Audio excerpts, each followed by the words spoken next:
നമസ്കാരം. നമസ്കാരം. ന്യൂസ് ടോക്കിലേക്ക് സ്വാഗതം. അങ്ങനെ കൊട്ടിക്കലാശം കഴിഞ്ഞു, പരസ്യ പ്രചരണം അവസാനിച്ചു. പെട്ടെന്ന് തീർന്നല്ലോ തോന്നിയല്ലേ? അതെ. ഈ ഒരു ദിവസത്തെ നിശബ്ദ പ്രചരണം നാളെ, മറ്റന്നാൾ ബൂത്തിലേക്ക് പോകുന്നു കേരളം.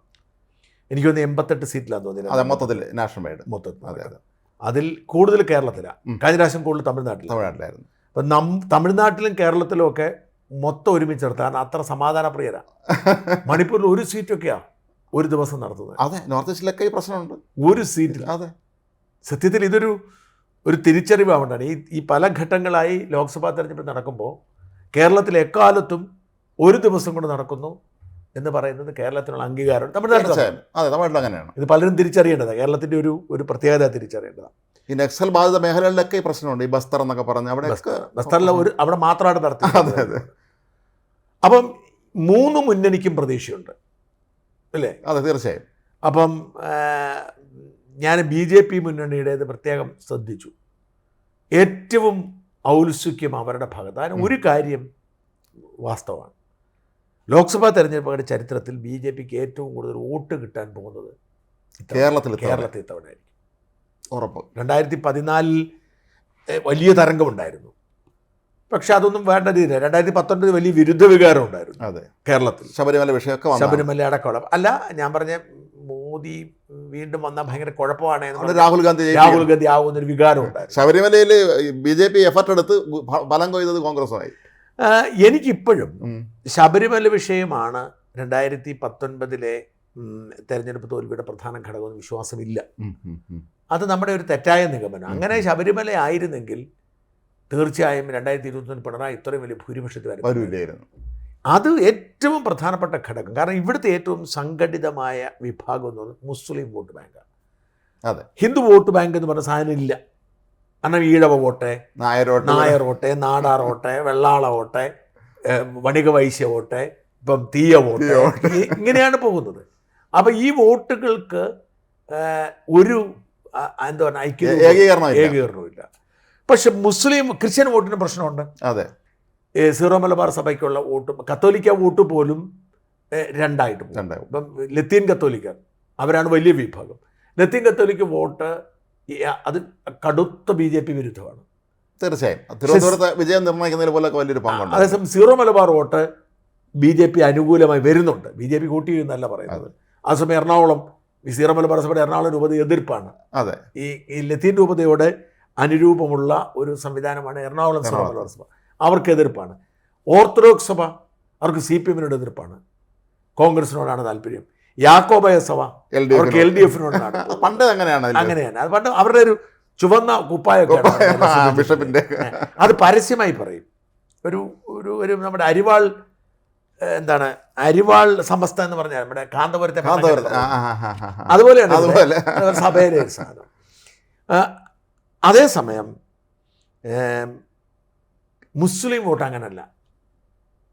മുസ്ലിം വോട്ട് പ്രിഡോമിനൻ്റ്ലി ലീഗിനാണ്. അതിൻ്റെ അകത്ത് വലിയ മാറ്റമൊന്നും. ലീഗിനൊരു കോട്ടയുണ്ടെങ്കിൽ ലീഗിനാണത്. അല്ലാത്ത ഇടങ്ങളിൽ എല്ലായിടത്തും മുസ്ലിം വോട്ടുണ്ട്. എല്ലായിടത്തും ഇടങ്ങളിൽ പണ്ട് UDF-നായിരുന്നു, ഇപ്പോൾ കൂടുതലും LDF-നാണ്. അപ്പോൾ കഴിഞ്ഞ തവണ ഈ മുസ്ലിം വോട്ട് ഏകീകരിച്ച് രാഹുൽ ഗാന്ധി പ്രധാനമന്ത്രിയാക്കാൻ വേണ്ടി കളത്തിലിറങ്ങി. അത് വീടുകളിലിരുന്ന ജയശങ്കർ ഒരിക്കൽ പറഞ്ഞിരുന്നു, വീടുകളിലിരുന്ന സ്ത്രീകളും കുട്ടികളും പോലും ഇരച്ചെത്തി വോട്ട് ചെയ്യുന്ന. അന്ന് ജയശങ്കർ പറഞ്ഞിരുന്നു 20 സീറ്റും കിട്ടിയാലും അത്ഭുതപ്പെടേണ്ടതില്ല. അതെ അതെ അതെ, അതേ പ്രവചിച്ചിരുന്ന കാര്യം. അപ്പം അത്തരമൊരു സാഹചര്യം ഇപ്പോഴില്ല. ഏറ്റവും പ്രധാനപ്പെട്ട കാര്യം അതായത് രാഹുൽ ഗാന്ധി പ്രധാനമന്ത്രിയാകും, കോൺഗ്രസ് സർക്കാർ ഉണ്ടാക്കും, BJP തകരും അല്ലെ തകർക്കണം എന്നുള്ള കഴിഞ്ഞ തവണ കേരളത്തിലുണ്ടായിരുന്ന വികാരം ഇക്കുറിയില്ല. കേരളത്തിലെ കാര്യം ഞാൻ പറഞ്ഞു. അതേസമയം BJPക്ക് അനുകൂലം ഒരുപാട് ഘടകങ്ങളുള്ളതുകൊണ്ട് BJPയുടെ വോട്ട് കൂടും. ദേശീയ തലത്തിൽ BJPയുടെ വോട്ട് കുറഞ്ഞെന്ന് വരാം. ഇവിടെ വോട്ട് ഷെയർ കൂടും. അത് എല്ലാ മണ്ഡലങ്ങളും. ചില മണ്ഡലങ്ങൾ വെച്ച് മാവേലിക്കര പോലുള്ള അല്ലെങ്കിൽ പിന്നെ BDGS നിൽക്കുന്ന ചില മണ്ഡലങ്ങൾ ഒഴിച്ചാൽ ഈവൻ തുഷാർ വെള്ളാപ്പള്ളി നിൽക്കുന്നിടത്ത് പോലും കഴിഞ്ഞ തവണ അത്തരം കിട്ടിയത്ര വോട്ട് കിട്ടണം. കഴിഞ്ഞ തവണ PC തോമസ് ആയിരുന്നു അവിടെ NDAയുടെ സ്ഥാനാർത്ഥിയായിരുന്നത്. അപ്പോൾ PC തോമസ് കിട്ടിയത്ര വോട്ട് തുഷാർ വെള്ളാപ്പള്ളി പിടിക്കണമെന്നില്ല. അപ്പം കുറച്ച് സീറ്റുകൾ ഒഴിച്ചാൽ BDGS പ്രധാനമായും BDGS സീറ്റുകൾ ഒഴിച്ചാൽ BJP സ്ഥാനാർത്ഥികൾ വോട്ട് കൂട്ടും. അതിൽ തന്നെ കൊല്ലവും ആലപ്പുഴയും വലിയ വോട്ട് വർധന ഉണ്ടാവും. ജയസാധ്യത 2 സീറ്റിലുണ്ട് എന്നുള്ളത് യാഥാർത്ഥ്യമാണ്. സത്യമാണ്, അത് നമുക്ക് നിരസിച്ചിട്ട് കാര്യമില്ല. സാധ്യതയുണ്ട്. അപ്പോൾ അതുകൊണ്ട് BJP ഏറ്റവും പ്രധാനപ്പെട്ട ഘടകം BJPക്ക് മുൻതൂക്കമുണ്ട്. ഞാൻ പറയായിരുന്നു, നമ്മൾ കഴിഞ്ഞ 2 ആഴ്ച മുമ്പ് നമ്മൾ സർവേക്ക് പോയപ്പോൾ ഉണ്ടായിരുന്ന ആ ഒരു അവസ്ഥ, അതിൽ നിന്ന് ഒരുപാട് മാറ്റം സംഭവിച്ചിരിക്കുന്നു. അതെ, കേരളത്തിലെ രാഷ്ട്രീയ സാഹചര്യങ്ങളിൽ തന്നെ അതൊരു പ്രധാനപ്പെട്ട ഘടകമാണ്. ജനങ്ങൾ പ്രത്യേകം ശ്രദ്ധിക്കണം. സർവേ എടുത്തതിന് 3-4 ദിവസത്തിന് ശേഷം നമുക്ക് പബ്ലിഷ് ചെയ്യാൻ പറ്റും. കാരണം അതിന്റെ ഫോർമാറ്റ് എല്ലാം ചെയ്ത് ഫോർമാറ്റിങ്ങും എന്താണ് അതിന്റെ ബാക്കിയുള്ള എല്ലാ ടാലിംഗ് ഒക്കെ ഉണ്ട്. പക്ഷെ അതിൽ നിന്ന് അന്തരീക്ഷം ഒരുപാട് മാറി. ആ അന്തരീക്ഷം മാറിയത് തന്നെയായിരിക്കും ഈ തെരഞ്ഞെടുപ്പിലെ ഒരു പ്രത്യേകതയായിട്ട് വരാൻ പോകുന്നത്. അപ്പോൾ നമുക്ക് അതേസമയം അതുപോലെ രണ്ടാമത്തെ കാര്യം നമുക്ക് പറയാൻ പറ്റുന്നത്, ഒന്ന് BJPയുടെ വോട്ട് വിഹിതം കൂടും, 2 കോൺഗ്രസിന്റെ വോട്ട് വിഹിതം കുറയും. നമുക്ക് കൃത്യമായി പറയാൻ പറ്റും. ജയം തോൽവി എന്നുള്ള രണ്ടാമത്തെ കാര്യം. കോൺഗ്രസിന്റെ വോട്ട് ഷെയർ കുറയും. അപ്പോൾ കഴിഞ്ഞ തവണ പാലക്കാടായിരുന്നു ഏറ്റവും കുറഞ്ഞ ഭൂരിപക്ഷം. അതെ, കോൺഗ്രസ് വി കെ ശ്രീകണ്ഠൻ. ഇപ്പം ആലത്തൂർ 1.5 ലക്ഷത്തിലധികം ഉണ്ടായിരുന്നു. 40,000 കൂടുതലുണ്ടായിരുന്നു രാജ്മോഹൻ ഉണ്ണിത്താൻ. രാഹുൽ ഗാന്ധി എത്ര ലക്ഷമല്ലേ? 6 ലക്ഷത്തോളം ഭൂരിപക്ഷം. പക്ഷേ കോൺഗ്രസിന്റെ വോട്ട് വിഹിതം കുറയും. CPMന്റെ വോട്ട് വിഹിതത്തിൽ കാര്യമായി മാറ്റം വരത്തില്ല, കാര്യമായി കൂടുതലൊന്നും ഉണ്ടാവത്തില്ല. പക്ഷേ അത് നിലനിർത്താം. അപ്പോൾ ഇത്തവണത്തെ തെരഞ്ഞെടുപ്പിന് ഏറ്റവും നിർണായകമായി വരുന്ന BJP പിടിക്കുന്ന വോട്ടാണ് ഇത്തവണത്തെ തെരഞ്ഞെടുപ്പിൻ്റെ ഏറ്റവും നിർണായകമായി ബാധിക്കും. അതാണ് നിൽക്കുന്നത്. അപ്പം അതാണ് ഏറ്റവും പ്രധാനപ്പെട്ടത്. ഇനി രണ്ടാമത് നമുക്ക് ഈ കേരളത്തിലെ ഇപ്പോഴത്തെ ഒരു അവസ്ഥ നമ്മൾ ഇതുവരെ പറഞ്ഞു കേട്ടിരുന്നത്, ആദ്യം തുടക്കത്തിൽ പറഞ്ഞു കേട്ടിരുന്നത് 20-20 എന്നുള്ളതാണ് UDF. അതെ, ആ സിറ്റുവേഷൻ മാറി. 20-20 പറയാൻ പറ്റത്തില്ല. LDFന് പിന്നീട് കേട്ടത് ഒരു 4-5 സീറ്റ് വരെ എന്നുള്ളതാണ്. അതിലൊരു അങ്ങോട്ടും ഇങ്ങോട്ടും ചെറിയ മാറ്റങ്ങൾ വന്നിട്ടുണ്ടെങ്കിലും നമുക്കൊരു നമ്മൾ നേരത്തെ ചർച്ച ചെയ്തപ്പോഴൊക്കെ നമുക്കത് മനസ്സിലായതാണ്. അപ്പം നമുക്ക് കാസർഗോഡ് മുതൽ ഒന്നുകൂടെ പരിശോധിക്കാമെന്നാണ് എൻ്റെ അഭിപ്രായം. അതെ, അവസാനത്തെ, അതായത് ശ്രദ്ധിക്കുക, ഇത് തെരഞ്ഞെടുപ്പിന് തൊട്ട് മുമ്പുള്ള അവസാനത്തെ വിലയിരുത്തലാണ്. ഈ വിലയിരുത്തലാണ് വാസ്തവത്തിൽ നമ്മുടെ ഒരു ഫീൽഡിൽ നിന്നുള്ള റിപ്പോർട്ടിൻ്റെ അടിസ്ഥാനത്തിൽ നമ്മുടെ ഒരു വിലയിരുത്തൽ ഇതാണ്. സർവേ അല്ല, ഒപ്പീനിയൻ പോൾ അല്ല, വിലയിരുത്തൽ മാത്രം, നിരീക്ഷണം മാത്രമാണ്. കാസർഗോഡിലേക്ക് പോകും. രാജ്മോഹൻ തുടങ്ങി വെക്കും. കാസർഗോഡ് നമ്മൾ അന്ന് സർവേ നടത്തിയ സമയത്തൊക്കെ തന്നെ രാജ്മോഹൻ ഉണ്ണിത്താൻ അന്ന് കുറച്ച് പുറകിലായിരുന്നു, ഇടതുപക്ഷ സ്ഥാനാർത്ഥി തന്നെയായിരുന്നു മുന്നിലിരുന്നത്. പക്ഷേ ഇപ്പോൾ നമ്മൾ അവിടെ തിരക്കുമ്പോൾ അല്ലെങ്കിൽ നമുക്ക് മൊത്തത്തിലൊരു അവസ്ഥ കാണുമ്പോൾ രാജ്മോഹൻ ഉണ്ണിത്താൻ്റെ ഒരു ബോഡി ലാംഗ്വേജ് ഒക്കെ തന്നെ കാണുമ്പോൾ അദ്ദേഹം തികഞ്ഞ ആത്മവിശ്വാസത്തിലാണ്. ശരിക്കും അവിടെ ഉണ്ണിത്താൻ കുറച്ചുകൂടെ ഒരു മുന്നേറ്റം ഉണ്ടായി എന്ന് തന്നെയാണ് എനിക്ക് മനസ്സിലാക്കാൻ കഴിയും നമ്മുടെ വിഷയ സർവേ നടത്തിയ സമയത്തെക്കാളും. രാജ്മോഹൻ ഉണ്ണിത്താന് നമ്മൾ ആദ്യം സംസാരിക്കുന്ന രാജ്മോഹൻ ഉണ്ണിത്താൻ എന്നുള്ളതായിരുന്നു നമ്മുടെ നിഗമനം. സർവേ വന്നപ്പം തിരിച്ചാണ്.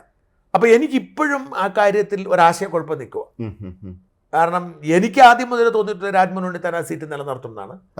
ഞാനിപ്പോൾ മാതൃഭൂമി കഴിഞ്ഞ് 3-4 ദിവസമായിട്ട് കണ്ടായിരുന്നു. ജയപ്രഭാഷും നമ്മുടെ ഗോപകുമാർ സാറും പിന്നെ വേറൊരാൾ ധനരാജു, എനിക്കറിയത്തില്ല, ഞാൻ കേട്ടിട്ടില്ല, ധനുരാജു.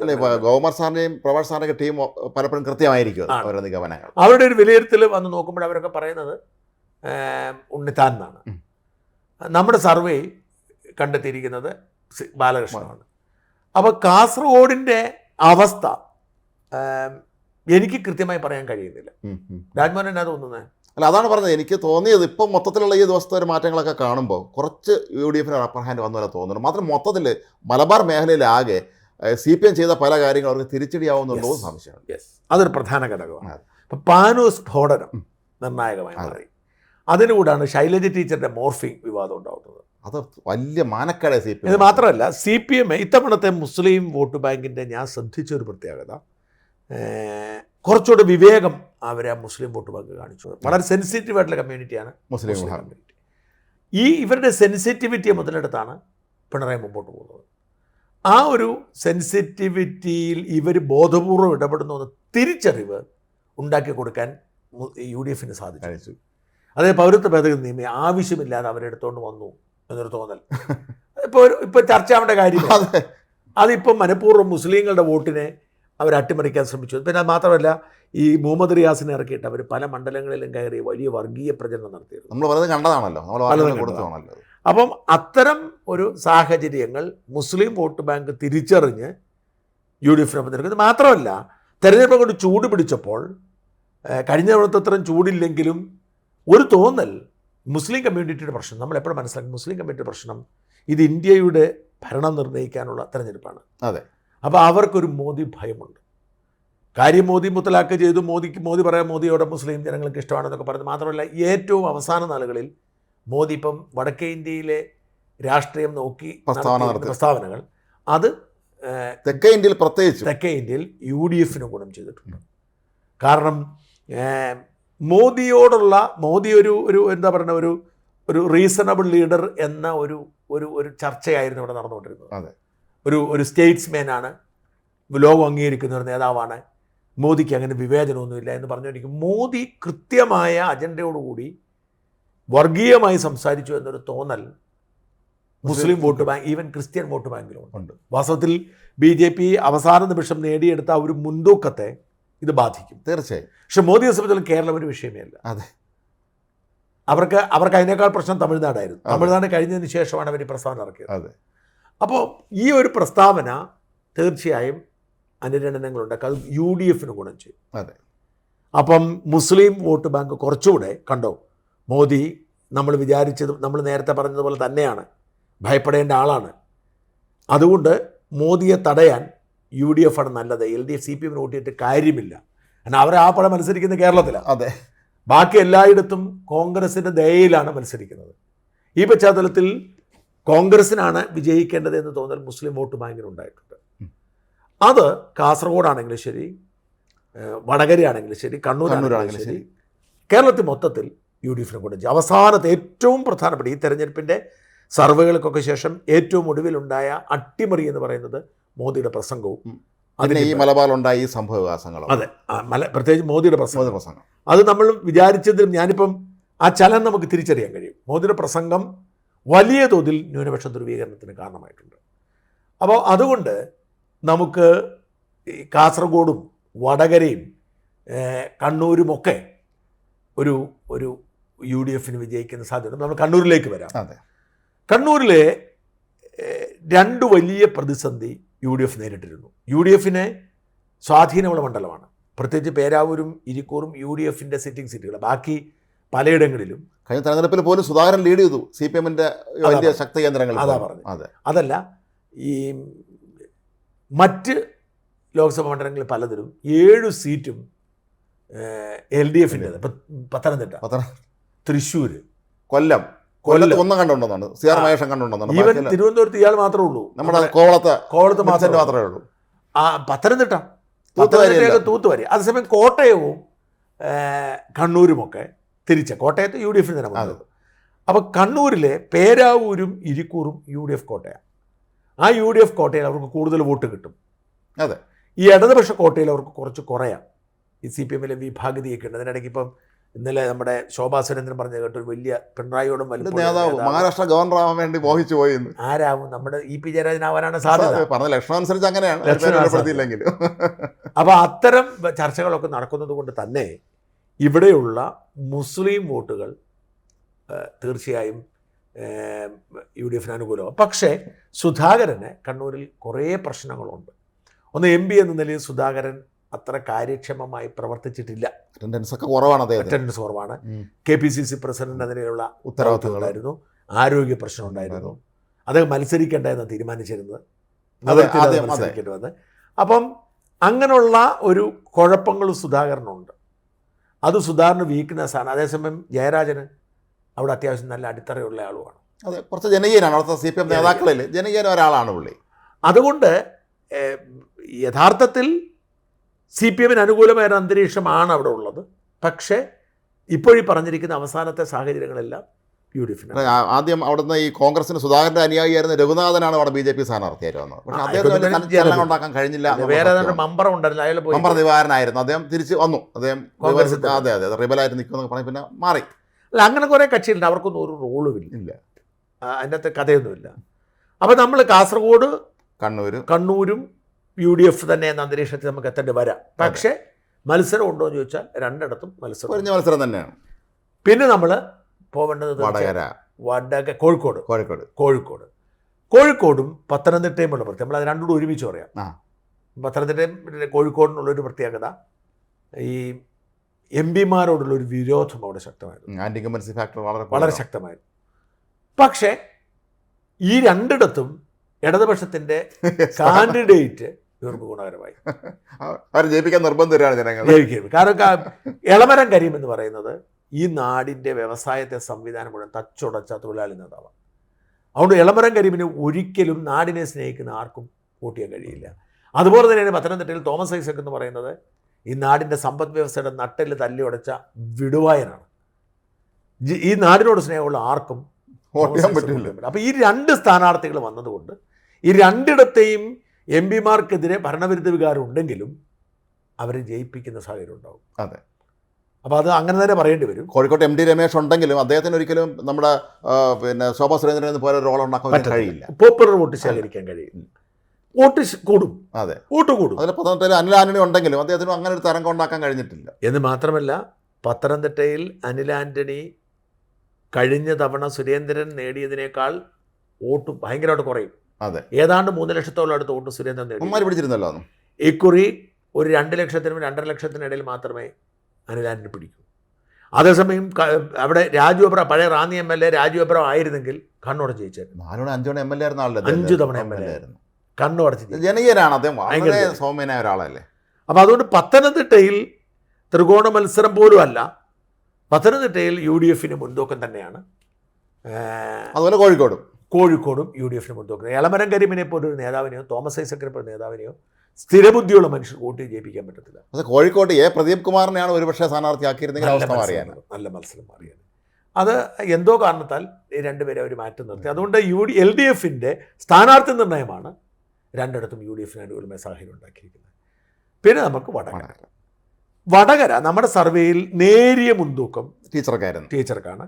പല സർവേകളിലും തിരിച്ച് ഷാഫിക്കാണ്. പക്ഷേ അവസാനത്തെ ഒരു ഒരു ഒരു ഒരു നോക്കുമ്പോൾ എന്ത് പറയുന്നു, അവസാന റൗണ്ട് നോക്കുമ്പോൾ ഒരു സംശയമില്ല, ഷാഫിക്ക് തന്നെയാണ് അനുകൂലം. കാരണം ടീച്ചറിന് വേണ്ടി ഇവർ ചെയ്ത പണി മുഴുവൻ ടീച്ചറിന് തിരിച്ച് ബൂമറാങ്ങായി. അത് വീഡിയോ പുറത്തുവിടുക, ഏത് വീഡിയോ, അവസാനം വീഡിയോ ഇല്ല, ടീച്ചറിനോട് സമ്മതിക്കേണ്ടി വന്നു. അത് ആരും കണ്ടിട്ടോ കേട്ടിട്ടില്ലാത്തൊരു സാധനത്തെക്കുറിച്ചാണ് ആദ്യം മുതലേ കോൺഗ്രസിന്റെ ഭാഗം അത് വീഡിയോ പുറത്തു വിടൂ എന്നായിരുന്നു. അതെ. അപ്പോൾ അവർ ഒരു സഹതാപ, ശൈലജ ടീച്ചറിന് അനുകൂലമായ സ്ത്രീകൾക്കിടയിലുള്ള ഒരു വികാരം, ടീച്ചർ അമ്മ എന്നൊരു വികാരം മുതലെടുക്കാൻ കണ്ടോ. ഈ പ്രായമായ ടീച്ചറെ കുറിച്ച് പോലും ഇവർ അശ്ലീലം പറയുന്നു. അത് പോൺഗ്രസ് എന്നാണ് ദേശാഭിമാനി ഇന്ന് തലക്കെട്ട് കൊടുത്തത്. പോൺഗ്രസ്. അപ്പോൾ അങ്ങനെ ഇവരത് മുതലെടുക്കാൻ ശ്രമിച്ചു, തിരിച്ചടിയായി. അത് ഇപ്പോഴത്തെ നമ്മുടെ സർവേയിൽ ശൈലജ ടീച്ചറിനാണ് മേൽനോട്ടമെങ്കിലും ഈ അവസാന ഘട്ടത്തിലേക്ക് വരുമ്പോൾ ഷാഫി സ്കോർ ചെയ്തിരിക്കുന്നു തന്നെ, ഒരു സംശയം ഉണ്ടാക്കരുതല്ല. ഷാഫി സ്കോർ മാത്രമല്ല, ഈ നമ്മുടെ TP ചന്ദ്രശേഖരൻ്റെ പാർട്ടി RMPക്ക് നല്ല സ്വാധീനമുണ്ട്. ഒരു 50,000 വോട്ട് കുറഞ്ഞത് സ്വാധീനിക്കാൻ RMPക്ക് കഴിയും. ഈ 50,000 വോട്ടും UDF അനുകൂലമാണ്. അതുപോലെ കഴിഞ്ഞ ദിവസം വേറെ ദൃശ്യങ്ങൾ നമ്മളിങ്ങനെ TV എപ്പോഴും കാണുമ്പോൾ നമ്മൾ ശ്രദ്ധിച്ചിട്ടുണ്ടായിരുന്നതാണ്. ഇപ്പോൾ ടീച്ചർ ഒരു തുറന്ന ജീപ്പിൽ കടന്നു വരുന്നു, വയലിങ്ങും ആ ടീച്ചർ കൈവീശി കാണിക്കുന്നു, പക്ഷേ വയലിങ്ങും ആരും കാണുന്നില്ല. ഷാഫി വരുമ്പോൾ വലിയൊരു വരവേൽപ്പാണ് ശരിക്കും പറഞ്ഞാൽ. സാധാരണക്കാരായ ജനങ്ങൾ, പാർട്ടിക്കാരല്ല, വീടിൻ്റെ പുറത്തുള്ള ഇറങ്ങി ചില ഭാഗങ്ങൾ നോക്കിയെടുക്കുന്നതായിരിക്കും, പ്രചരിപ്പിക്കുന്നതായിരിക്കും. പക്ഷേ ശൈലജ ടീച്ചറിനെതിരായിട്ടുള്ള ഒരുപാട് സംവിധാനങ്ങളുണ്ട്. ഒന്ന്, ഈ ശൈലജ ടീച്ചർ ഹമാസ് അടക്കമുള്ള വിഷയങ്ങളിലെടുത്ത നിലപാട് അവിടെ ശക്തമായ രീതിയിൽ ചോദ്യം ചെയ്യപ്പെടുന്നുണ്ട്. ടീച്ചറിനെ ഒരു ഹമാസിനെ ഭീകര സംഘടന വിളിച്ചതിൽ ടീച്ചറിനെ കുറിച്ച് തർക്കപ്പെട്ടിട്ടുണ്ട്. 2, ഷാഫി ഒരു മുസ്ലിം കമ്മ്യൂണിറ്റിയുടെ വലിയ സ്വീകാരനായിരുന്ന നേതാവാണ്, എല്ലാവർക്കും സ്വീകാര്യനാണ് തീർച്ചയായും മുസ്ലിം കമ്മ്യൂണിറ്റി. അപ്പോൾ അതുകൊണ്ട് ഇവിടെ വടകരയിലെ Muslim community, already Muslim community ഇത്തവണയും കൂടുതൽ UDF അനുകൂലമായ നിലപാടെടുക്കുന്നു. അപ്പം വടകരയിലുള്ളവർക്ക് പിന്നെ സംശയമേ വേണ്ട. വടകര അപ്പം ഈ പറയുന്ന വിഷയങ്ങളൊക്കെ ഉണ്ട്, ഒപ്പം ഈ ബാനൂർ സ്ഫോടനമുണ്ട്.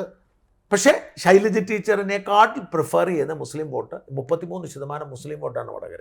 അതെ. അതുകൊണ്ട് വടകരയിൽ ഷാഫിയുടെ വിജയം ഏതാണ്ട് ഉറപ്പെന്ന് പറയാൻ പറ്റും. ഇപ്പോൾ ഉറപ്പാണെന്ന് പറയാം. ആദ്യത്തെ സാഹചര്യങ്ങളൊക്കെ മാറി നന്നായി സ്കോർ ചെയ്യാൻ പറ്റും. മാത്രം ചെറുപ്പക്കാരുടെ ഒരു വലിയ ഗ്രൂപ്പ് അവിടെ ഉണ്ട്. അതെ, അത് കൊള്ളാം. രാഹുൽ മാങ്കൂട്ടം, യൂത്ത് കോൺഗ്രസിൻ്റെ ഒരു വലിയ സംഘം തന്നെ അവിടെ, അതൊക്കെ നല്ലതാണ്. അപ്പം നമ്മൾ ഇതുവരെ പറഞ്ഞ അത്രയും ഭാഗങ്ങളെല്ലാം UDF തന്നെയാണ്. LDF ജയിക്കുന്ന സാഹചര്യം ഇല്ല. നമ്മുടെ സർവേ തെറ്റി. നമ്മുടെ സർവേൻ്റെ അത് 2 പറഞ്ഞിരിക്കുന്നത് LDF ആണ്. ആ വടകരയും കാസർഗോഡും. പക്ഷെ ആ രണ്ടും ഇപ്പോഴത്തെ സാഹചര്യത്തിൽ UDF അനുകൂലമാണെന്ന് പറയേണ്ടി വരും. വയനാടിൻ്റെ കാര്യം നമ്മൾ ചർച്ച ചെയ്യേണ്ട കാര്യമില്ല. പക്ഷെ വോട്ടിംഗ് ശതമാനത്തിൽ വലിയ കുറവുണ്ടാവും. വോട്ടിംഗ് കോൺഗ്രസ് വോട്ട് കിട്ടില്ല. സുരേന്ദ്രൻ കുറച്ചുകൂടെ വോട്ട് പിടിക്കും, ആനിരാജ്യം വോട്ട് പിടിക്കും. രാഹുൽ ഗാന്ധി കഴിഞ്ഞ വോട്ട് കിട്ടത്തില്ല, പക്ഷേ രാഹുൽ ഗാന്ധി വിജയിക്കും, നമ്മൾ നല്ല ഭൂരിപക്ഷത്തിൽ ജയിക്കും. 6 ലക്ഷം സംതിങ് ഭൂരിപക്ഷം എന്നുള്ളത് ഒരു 4 ലക്ഷം സംതിങ് ആയി കുറഞ്ഞു വരാം. രാഹുൽ ഗാന്ധി ജയിക്കും. മലപ്പുറത്ത് ബഷീറിന് പൊന്നാനിയിൽ പക്ഷേ VK ഹംസ ആയതുകൊണ്ട്, എന്തൊരു ഹംസ, VK ഹംസ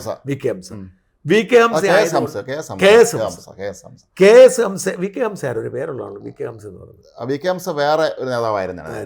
അപ്പോൾ KS ഹംസ ആയതുകൊണ്ട് വോട്ട് കൂടുതൽ കിട്ടാൻ സാധ്യതയുണ്ട്. പണ്ട് ലീഗിന്റെ തന്ത്രങ്ങളെല്ലാം ചെയ്യാറുന്ന ആളാണ്, അറിയാവുന്ന. അപ്പോൾ അതുകൊണ്ട് പൊന്നാനിയിൽ കുറച്ച് വോട്ട് കുറയാം. അതുകൊണ്ടാണ് സമദാനി അങ്ങോട്ട് വിട്ടത്. അതെ, സമദാനിയാണ് ബഷീറിനേക്കാൾ. ബഷീർ വൃദ്ധനായി. അതെ, ബഷീറിന് പഴയ പോലെ ഓടി നടക്കാൻ പറ്റത്തില്ല, പ്രായമായി. അപ്പോൾ അതുകൊണ്ട് ഹംസ കുറച്ച്, അതുകൊണ്ട് ഞാൻ പൊന്നാനിയിൽ മാർജിൻ കുറയും, ഗണ്യമായി കുറയും. ഉറപ്പാണല്ലോ. മലപ്പുറത്ത് കാര്യമായ വ്യത്യാസം വരത്തില്ല, എങ്കിലും പൊന്നാനിയിൽ ഗണ്യമായ കുറവുണ്ടാവും. പക്ഷെ വിജയം അവർക്ക് തന്നെ ആയിരിക്കും. നമ്മൾ പിന്നെ പോകുന്നത് പാലക്കാടാണ്. പാലക്കാട് നമ്മുടെ സർവേയിൽ പറയുന്നത് LDF വിജയമാണ്. പക്ഷേ ഞാൻ ആളുകളോട് പലരോട് ചോദിക്കും, അവരൊക്കെ പറഞ്ഞു UDF ശ്രീകണ്ഠൻ ജയിക്കുമെന്നാണ്. അവരതിന് പറഞ്ഞതിന് കാരണം പാലക്കാട് LDFിൻ്റെ കോട്ടയാണ്, LDF ജയിക്കും, ഇതൊക്കെ സത്യമാണെങ്കിലും ഈ പാലക്കാട് സ്ഥാനാർത്ഥി തലക്കനമുള്ള സ്ഥാനാർത്ഥി, ചിരി കാഴ്ചയിലൊരു ചിരി. അപ്പോൾ എന്നോടൊരു IAS കാരൻ പറഞ്ഞത്, കഴിഞ്ഞ ദിവസം ഞാനൊരു IAS അദ്ദേഹം പറഞ്ഞത്, എന്തെല്ലാം നിങ്ങൾ തോമസ് ഐസക്കിനെ തെറി വിളിച്ചാലും നമ്മൾ തോമസ് ഐസക്കിനോട് പോയി ഒരു കാര്യം പറഞ്ഞാൽ പുള്ളി പറഞ്ഞിട്ടുണ്ടല്ലോ നമുക്കിത് ചെയ്യണമെന്ന് പറഞ്ഞ് വൈ നോട്ട് എന്ന് ചോദിക്കുന്നു. അതെ അതെ അതെ അതെ, അതായത് ചിരിയോടുകൂടി വൈ നോട്ട് എന്ന് ചോദിച്ചിട്ട് നടക്കത്തില്ലെന്ന് പറഞ്ഞു. അത് ഞങ്ങൾക്ക് അനുഭവമുണ്ട്.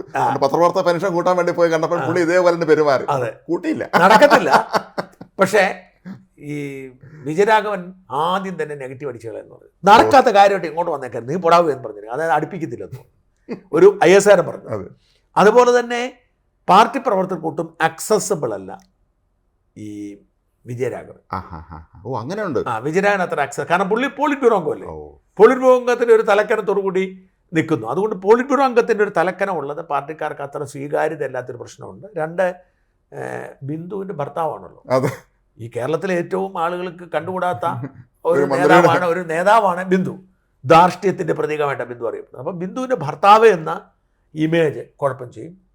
അതുപോലെ തന്നെ പാർട്ടിയുടെ മുതിർന്ന, അതായത് വിജയരാഘവൻ അല്ലാതെ മറ്റൊരു നേതാവായിരുന്നു ഉറപ്പായിട്ടും ജയിക്കുമായിരുന്നു എന്നാണ് പറയുന്നത്. ഈ 89-ൽ ആദ്യമായിട്ട് വിജയരാഘവൻ പാർലമെന്റിലേക്ക് മത്സരിക്കുമ്പോൾ അന്ന് കലാകൗമുദി ഒരു കവർ സ്റ്റോറി ചെയ്തിരുന്നു അദ്ദേഹത്തെക്കുറിച്ച്, വിജയരാഘവനെ കുറിച്ച്. അതാണ് അദ്ദേഹം പിന്നെ വളരെ കഷ്ടപ്പെട്ടതും ബുദ്ധിമുട്ടിയതും ഹോട്ടലിൽ തൊഴിലാളിയായി മാറിയതും ഒക്കെ തോന്നുന്നു. അങ്ങനെ ഒരുപാട് വളരെ അതൊരു ഗംഭീര സ്റ്റോറി ആയിരുന്നു. ഒരുപക്ഷെ അന്നത്തെ അതിന്റെ വിജയത്തിന് പോലും അത് സഹായിച്ചിരിക്കാം. പിന്നെ അന്ന് അദ്ദേഹം നല്ല സിമ്പിൾ, ഞാൻ അക്കാലത്ത് സുരേഷ് കുറുപ്പ് അങ്ങനെയല്ലായിരുന്നു. അതെ അതെ അതെ, താരമല്ല. അക്കാലത്ത് CPMന്റെ വലിയ താരനിരകളിൽപ്പെട്ട ആളാണ് ഇവരൊക്കെ. അതെ അതെ. അപ്പം അതുകൊണ്ട് പാലക്കാട് LDF ജയസാധ്യതയാണ് ഞാൻ കാണുന്നത്. പക്ഷെ അവിടെ ഉള്ളവർ പറയുന്നത് ശ്രീകണ്ഠൻ ജയിക്കുമെന്നാണ്. എൻ്റെ നിഗമനം ഇപ്പോഴും അങ്ങനെയാണ്. അവിടെ AV ഗോപിനാഥ് ഇപ്പോൾ CPMന്റെ ഒപ്പം ചേർന്നിട്ടുണ്ട്. അദ്ദേഹം പെരുങ്ങോട്ട് കുറിച്ച് അദ്ദേഹത്തിന് നല്ല സ്വാധീനമുണ്ട്. ഒരു പഞ്ചായത്ത് അദ്ദേഹത്തിന്റെ സ്വാധീനത്തിനുണ്ട്. ഒരു പഞ്ചായത്ത് പറഞ്ഞ ചെറിയ കാര്യമല്ല. ആ പഞ്ചായത്ത് അദ്ദേഹത്തിന് സ്വാധീനിക്കാൻ പറ്റും. അതെപ്പോഴും അദ്ദേഹം, ഞാൻ അതിൻ്റെ വീട്ടിൽ പോയിട്ടുണ്ട് ഒരു വർഷങ്ങൾക്ക് മുമ്പ് ഒരിക്കൽ. അദ്ദേഹം വളരെ അതിസമ്പന്നനായ വളരെ സൗമ്യനായ ജനകീയനാണ്. പക്ഷേ അദ്ദേഹത്തിന് സമ്പന്നനായ ഒരാൾ, വളരെ ജനകീയനാണ്. ആളുടെ എപ്പോഴും അവിടെ വരുന്നു ആവശ്യത്തിന്. അപ്പോൾ ആൾ വളരെ ഇടപഴകി ജീവിക്കുന്ന ഒരു മനുഷ്യനാണ്. അത് വലിയ തോതിൽ CPMനെ സഹായിക്കും. അപ്പോൾ CPM ജയിച്ചേക്കും എന്ന നിഗമനത്തിലാണ് ഞാനെത്തുന്നത്. അതെ, ആലത്തൂരാണ് സർവേയിലാണ് സത്യത്തിൽ എനിക്ക് ആലത്തൂരിൽ ആദ്യം തിരിച്ചറിവുണ്ടാവുന്നത്. അപ്പം ഞാൻ സത്യം പറഞ്ഞാൽ ഞാനൊരു ചെറിയ അകലം പാലിച്ച് നിൽക്കുകയായിരുന്നു രമ്യ ഹരിദാസിനോട്. അതിൻ്റെ കാരണം എന്താ വെച്ചാൽ എന്നെ സഹായിച്ചതിൻ്റെ പേരിൽ രമ്യ ഒരുപാട് പഴി കേട്ടു. തീർച്ചയായും നമുക്കൊരു അത്യാവശ്യം വന്നപ്പോഴേ തീർച്ചയായിട്ടും അന്ന് രമ്യ പരസ്യമായിട്ട് പഴി കേട്ടു. കാരണം എന്ന് വെച്ചാൽ ഇവർ സൃഷ്ടിച്ചെടുത്തിരിക്കുന്ന ഒരു എക്കോസിസ്റ്റം, ഞാൻ മുസ്ലിം വിരുദ്ധനാണ്. സത്യത്തിൽ ഞാൻ എന്തും മുസ്ലിം വിരുദ്ധത പറഞ്ഞത്, എൻ്റെ പോസ്റ്റിൻ്റെ അടിയിലൊക്കെ വന്ന് കമന്റ്, നീ മുസ്ലിം വിരുദ്ധനാടാ, നീ വർഗീയവാദി. എനിക്ക് സങ്കടം തോന്നും. കാരണം എന്ന് വെച്ചാൽ പച്ചയ്ക്ക് വർഗീയത പറയുന്ന, പച്ചയ്ക്ക് മുസ്ലിമുകളെ പുച്ഛിക്കുന്ന ഒരുപാട് പേര് എനിക്കറിയാം, അറിയപ്പെടുന്ന പലരും. അതെ, അവരുടെ വർത്തമാനത്തിൽ മോശം പദവി ഉപയോഗിച്ചു. എന്തിനേറെ ഇപ്പം ഈ മുസ്ലിം കമ്മ്യൂണിറ്റി വലിയ താരമായി രാജാവായി കൊണ്ടു നടക്കുന്ന ബോബി ജമ്മോണൂർ പറഞ്ഞ ഒരു വാക്ക്, അയാളുടെ അമ്മ ആദ്യമായി ഒരു മുസ്ലിമിന് സംഭാവന കൊടുത്തത് ഇപ്പോഴാണ്. ക്രിസ്ത്യാനി അല്ലാത്ത കടന്ന പ്രയോഗമാണ്. അപ്പം ഞാൻ ചോദിച്ചത് അതല്ലേ വർഗീയത? അതെ. അപ്പോൾ അവളുടെ അമ്മ എത്ര വർഗീയമായിട്ടാണ്. നമ്മളൊന്നും ജീവിതത്തിൽ ആർക്കെങ്കിലും സംഭാവന കൊടുക്കുമ്പോൾ നമ്മൾ അറിയത്തില്ലല്ലോ. ഞാൻ ഇന്നലെ കഴിഞ്ഞ ദിവസം പറഞ്ഞത്, നമ്മളിപ്പോൾ ഒരാളെ ജോലിക്ക് എടുക്കുമ്പം അവൻ്റെ മതമോ ജാതിയോ നോക്കുമോ? അവൻ്റെ എക്സ്പീരിയൻസിലെ നോക്കുന്നത്. അപ്പം ബോബി ചെമ്മണ്ണൂരിൻ്റെ അമ്മ ക്രിസ്ത്യാനി അല്ലാത്ത ഒരാൾക്ക് ആദ്യമായിട്ട് സംഭാവന കൊടുക്കുമെന്ന് പറഞ്ഞാൽ അതാണ് വർഗീയത. അപ്പം ഇങ്ങനെയുള്ള വർഗീയ മനസ്സുള്ള ഒരുപാട് പേര് ചുറ്റിനുണ്ട്. ഞാൻ എൻ്റെ ജീവിതത്തിൽ നിരന്തരം കാണുന്നത്. ഞാൻ പലരോടും വഴക്കിടാറുണ്ട്. നമ്മൾ കഴിഞ്ഞ ദിവസം പറഞ്ഞിരുന്നു ഈ സ്ഥാപനത്തിൽ 3 ക്രിസ്ത്യാനികളെ അതാണ്. ജീവനക്കാരുള്ളൂ. 3 ദിവസം ഞാൻ കൂടിയാ, ഞാൻ ഉൾപ്പെടെയാ 3. ഞാനല്ലേ 2 പേരേ ഉള്ളൂ. ആലോചിക്കട്ടെ. അതല്ല, എനിക്കിപ്പം ഈ മോദിക്ക് അനുകൂലമായി പലതും ചെയ്യുന്നത് കാരണം നമുക്ക് ഒരുപാട് ടിപ്സ് തരുന്നവരും ഫോർവേഡ് തരുന്നവരും സംഘപരിവാറുകാരാണ്. പലരുമായി ഞാൻ നിരന്തരം കുസ്തി പിടിക്കും. ഇവർ ഈ പച്ച വർഗീയത അയച്ചു തരും എനിക്ക്. അപ്പം ഞാനോ നിങ്ങൾ ഇങ്ങനത്തെ ചാണക സംഖ്യ സാഹിത്യമായിട്ട് നടക്കരുതെന്നൊക്കെ ഞാൻ പറയും. എവിടുന്നെങ്കിലും ആരെങ്കിലും പറഞ്ഞ സാധനങ്ങളാണ് ഫോർവേഡ് എന്ന് മാത്രമല്ല, മുസ്ലിമിനെ എന്തിനാണ് മുസ്ലിം പൊളിറ്റിക്സിനെ വിമർശിച്ചോട്ടെ, ഇവർ മുസ്ലിമിനെ എന്തിനാ? മുസ്ലിം എന്ന് പറയുന്ന ഒരാൾ മതമല്ല, അയാൾക്ക് മതം എടുക്കണം. പക്ഷേ ഇവന്മാർ ബോധപൂർവ്വം സൃഷ്ടിച്ചെടുത്തിരിക്കുന്ന ഈ അജണ്ടയുണ്ട്. ഈ അജണ്ട ഭയങ്കര കുഴപ്പമാണ്. അപ്പോൾ ഈ അജണ്ടയിൽ വെച്ചോണ്ടാണ് ഇപ്പോൾ എനിക്ക് സങ്കടം ഉണ്ടായത്. ഞാൻ പറഞ്ഞത്, ഞാൻ കഴിഞ്ഞ ദിവസം എൻ്റെ ശ്രദ്ധയിൽപ്പെടുന്ന ശ്രീജ നെയ്യാറ്റിൻകര വെൽഫെയർ പാർട്ടിയിൽ പണ്ടുണ്ടായിരുന്നു. ഇപ്പം എനിക്കൊന്ന് ഇപ്പോൾ ഈ SDPI പോപ്പുലർ ഫ്രണ്ടിൻ്റെ ഒക്കെ ഒരു മുസ്ലിം പൊളിറ്റിക്സിൻ്റെ വക്താവാണ്. എനിക്കവരെ ഇഷ്ടമാണ്. അവരെ ഈ സൈബർ ആക്രമണമൊക്കെ നടത്തുമ്പോൾ അവരെ പ്രൊട്ടക്റ്റ് ചെയ്യുകയും വാർത്ത കൊടുക്കുകയൊക്കെ ചെയ്യുന്നു. വെൽഫെയർ പാർട്ടിയായിട്ട് നല്ല ബന്ധത്തിലായിരുന്നു. അവരെന്നെ കൊടും ക്രിമിനൽ എന്നൊക്കെ വിളിച്ചാണ് ആ സമയത്ത് പോസ്റ്റ് ഇട്ടത്. എന്തടിസ്ഥാനത്തിലാണ്? ഞാൻ അവരോട് ചോദിച്ചു, നിങ്ങൾ എന്തടിസ്ഥാനത്തിലാണ് ഇങ്ങനെ പറയുന്നതെന്ന് ചോദിച്ചു. അപ്പോൾ അവർ പറഞ്ഞു, സിദ്ദിഖാപ്പനെ കുറിച്ച് എന്തോ പറഞ്ഞു. സിദ്ദിഖാപ്പനെ ജയിലിലായിരുന്നു അത്രയും കാലം ബോധപൂർവം ഞാൻ ആ വിഷയത്തിൽ കൈവച്ചില്ല. കാരണം അയാൾ മാധ്യമപ്രവർത്തകനാണ്, അയാൾ നിരപരാധിയാണ് എന്ന് പറയാൻ എൻ്റെ തെളിവില്ല. പക്ഷെ അപരാധിയാണ് എന്ന് അവർ പറയുന്ന ഏജൻസി അന്വേഷണം കൊണ്ട് മാത്രം നമ്മൾ നിഗമനത്തിൽ എത്തണ്ട. കാരണം ഒരു കാര്യം വ്യക്തമാണ്, അയാൾ പോപ്പുലർ ഫ്രണ്ട് പ്രവർത്തകനായിരുന്നു. പോപ്പുലർ ഫ്രണ്ട് ഓഫീസിലായിരുന്നു ജോലി ചെയ്തിരുന്നത്. പത്രപ്രവർത്തനം അയാൾക്ക് തേജസ് അടച്ചതിന് ശേഷം ഒരു അലങ്കാരം മാത്രമായിരുന്നു. ഹത്രസ് പോലൊരു സ്ഥലത്ത് പോയി റിപ്പോർട്ട് ചെയ്യാൻ മാത്രമുള്ള ആ ഒരു മാധ്യമ സ്ഥാപനമല്ല അഴിമുഖത്തിൽ. പക്ഷേ ഇയാൾ ഭീകരവാദിയാണ് നമുക്ക് പറയാനൊന്നും പറ്റുന്നത്. പക്ഷേ ഇയാൾക്ക് ജാമ്യം കിട്ടിയതിന് ശേഷം, പോപ്പുലർ ഫ്രണ്ട് നിരോധിച്ചതിന് ശേഷം NIA കൊടുത്ത കുറ്റപത്രം ഞാൻ കണ്ടു. അതിനകത്ത് ഇയാൾക്ക് പാകിസ്ഥാൻ സിം ഉണ്ടായിരുന്നു എന്നൊക്കെ പറഞ്ഞ് ഈ കാര്യം വെച്ചുകൊണ്ട് ഞാൻ വീഡിയോ ചെയ്തു.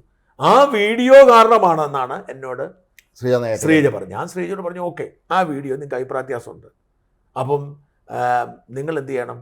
അവരുടെ നിങ്ങൾ മനുഷ്യപക്ഷത്ത് നിൽക്കുന്നവർക്ക് എങ്ങനെ ഈ NIAയുടെ ഈ പറയുന്ന ഒരു കള്ളക്കണ്ടെത്തലിനെ ന്യായീകരിക്കാൻ?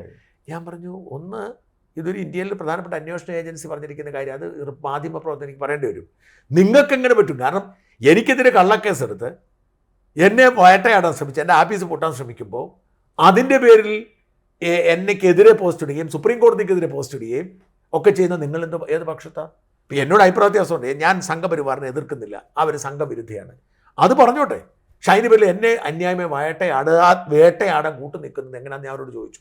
അപ്പോൾ അവർക്ക് ഉത്തരം അവർ പറഞ്ഞു, ഇത് മാത്രമാണ്. അപ്പം ഈ പറയുന്ന രമ്യയെ അവർ ഞാൻ രമ്യയെ പൂട്ടിച്ചിരിക്കും, രമ്യയുടെ അടുത്ത് ഞാൻ പ്രസംഗം പറഞ്ഞിരിക്കും, ഷാജൻ എന്നെ സപ്പോർട്ട് ചെയ്യുന്ന പേര് രമ്യയെ ഞാൻ തോപ്പിക്കാൻ വന്നിരിക്കുന്നു പോസ്റ്റ് ഇട്ടിരിക്കുന്നു. പറഞ്ഞ് ഇത് 2 തവണ അവരെന്നെ പിന്തുണച്ചതിന് വേണ്ടി ഇവർക്ക് ഒരുപാട് തിരിച്ചടിയുണ്ട്. അപ്പോൾ എനിക്കത് വലിയ വിഷമമുണ്ടായി.